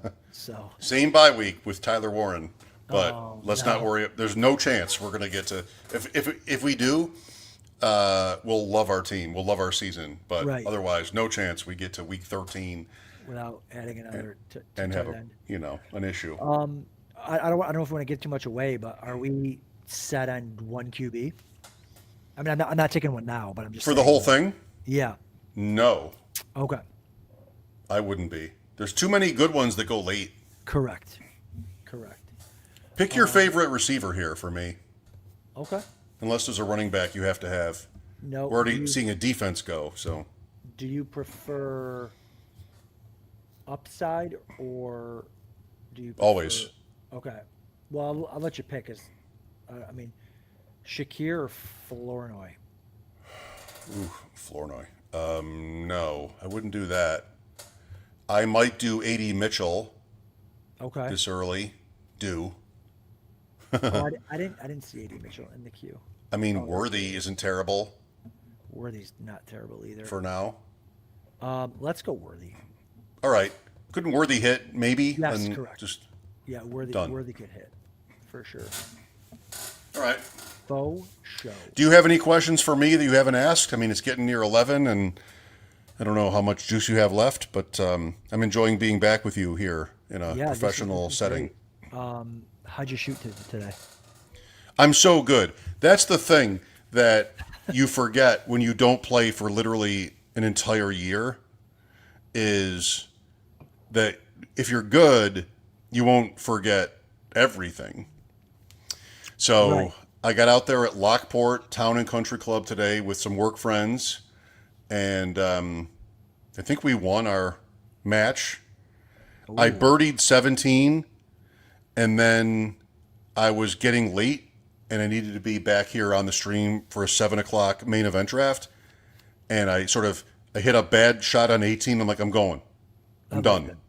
So Sneaky Joe said he would take his bag and walk up the hill, and like that freed me up to take the cart all the way to my car. The one guy at the place sort of yelled at me like, "You can't take your cart in the parking lot." I know. I said, I know. I just want to park it close so I don't have quite as far to walk. And so I did that. I got home. I mean, I need a shower. Can you tell? I don't know if... No. I mean, I can tell you got that glow about you from having a good round. So that's why. Yeah, I mean, I didn't break the course record because I don't play at all anymore, but I hit enough good shots, and I never get mad at myself anymore because how could you? How dare you get mad at yourself when you don't even really play? Yeah. So it was a great day. Did Bulldog golf? Yes, I was in his group. Yes. And did he's a nice player. He hits the ball great. He can shape his tee shots. Can you? Like he can shape. Shot shaping. We're going to play with him in a couple weeks. Shaping. I'm excited. Shot shaping. I shape my driver amazingly. It's just never the shape that I want. It's a power fade or a power draw, aka a slice and a snap hook. You don't know what's coming. I don't know what else coming, but the shape looks beautiful. Well, your golf course will be tough on him, I predict, because it's shorter. Yeah, the greens are tiny. I want to impress. Bulldog and I go way back, obviously. Yes, but we've never met. He's a great fan of yours. Yes, we go way back, but we've never met. Such a mutual respect for each other. I hate that the first time we're going to meet in person is like the low. Like there couldn't be a worse place to meet for the first time. Like, yeah, I have all these Like I just want to impress him, and then just at the golf course. Like I'd rather bowling would probably be a better option than golf. I'm going to go out there. I'm going to shoot a 162, and he's just never going to talk to me again. Is what it's going to be. So. Well, I doubt that very much, but we have a main event that day too. Yes. Yep. Coming up. We have all the drafts. Khalil Shakir goes. You wanted him, right? Maybe. Yeah, I mean, I don't like him in this type of build where, I mean, I think his ADOT's going to be better. I think he's going to get more stuff downfield, but he just seems like a safer, best ball if you're behind it receiver to grab him because he's safe and he's tied to Josh Allen. But I think he's going to outproduce his 12th round ADP, and wherever you went, he's probably wide receiver like 60 or something. So I heard Rich talking about him too. He likes him too. I just can't. Yeah. Like I've always thought, this is not fair to Shakir, but that the Bills' offense would be better off if he weren't on the field, because then you sort of free up Kincaid if healthy, and because you can't really make Kincaid and Shakir work together too easily. And I'd rather have Kincaid for the upside as an offense. Yeah. Now, the Bills have been super successful anyway, fully to their credit, for having the league's leading rusher, literally. And, Josh Allen has rushed for 41 touchdowns in the last 3 years as a quarterback. So there's really not been any damage done, but I feel like Shakir, in a way, like Knox a little bit for them, holds them back, and they're both players that they love, that they paid, and I don't know. Like I can never see Shakir having a better season where he doesn't average like 5 for 53 every week, and he never never scores a touchdown. I mean, there's never like a big play to him. I know you saw that scrimmage and you were excited about that. I was excited. I think the new Carmichael offense, maybe a little bit more vertical. I think he's got some.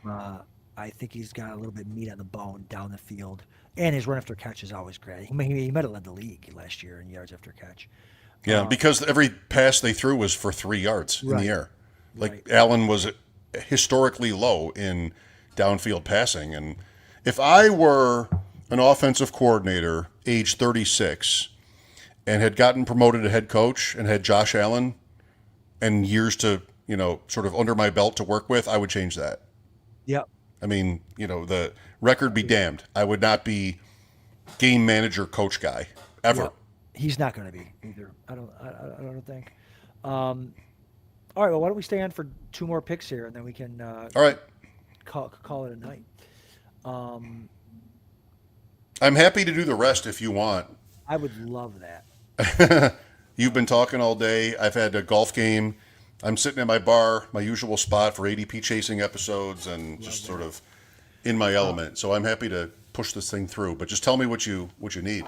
I think we're going to get two of the guys that I just mentioned earlier, I think Bulldog and who else? Okay, that's right, Sneaky Joe, and I think it's going to look good for us.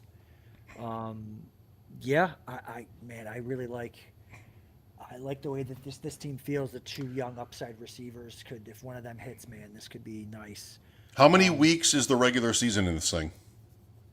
11, 13, 12? Team is 30,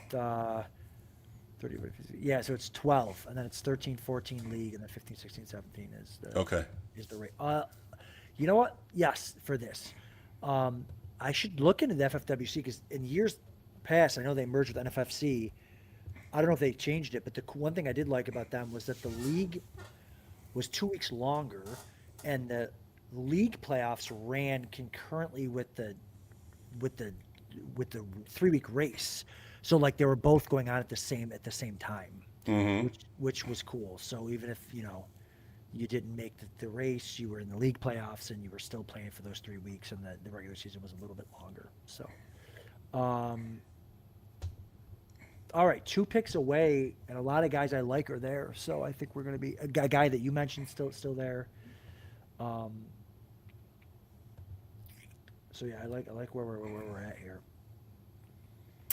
Got to get some running back meat on I his was just going bone. to say, running back could get real scary if we don't take at least one here. I mean, I'd be okay double tapping it. Yeah, we have to suck out on one of the Jacksonville or Washington guys.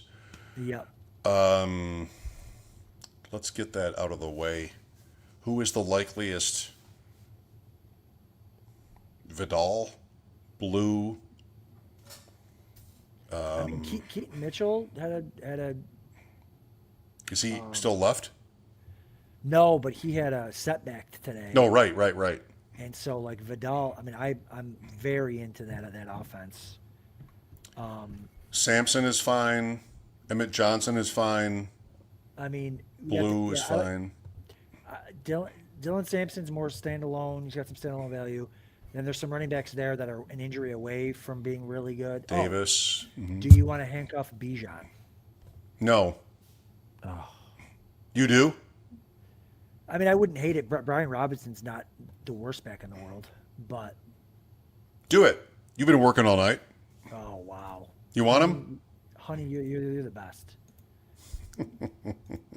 I took him, and again, Hate that pick. if Bijan Robinson goes down for the year, we're screwed. But if he doesn't miss 2 or 3 weeks, we're not going to be mad that we have Brian Robinson to fill in for him. I Especially agree to in this- disagree. We'll in this see. field. I mean, just too many Falcons.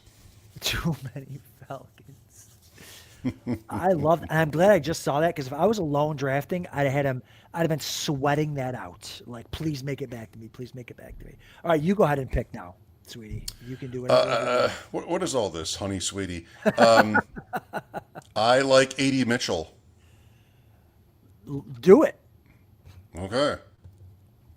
And I like the fact, like, we only have 4 running backs? Sure.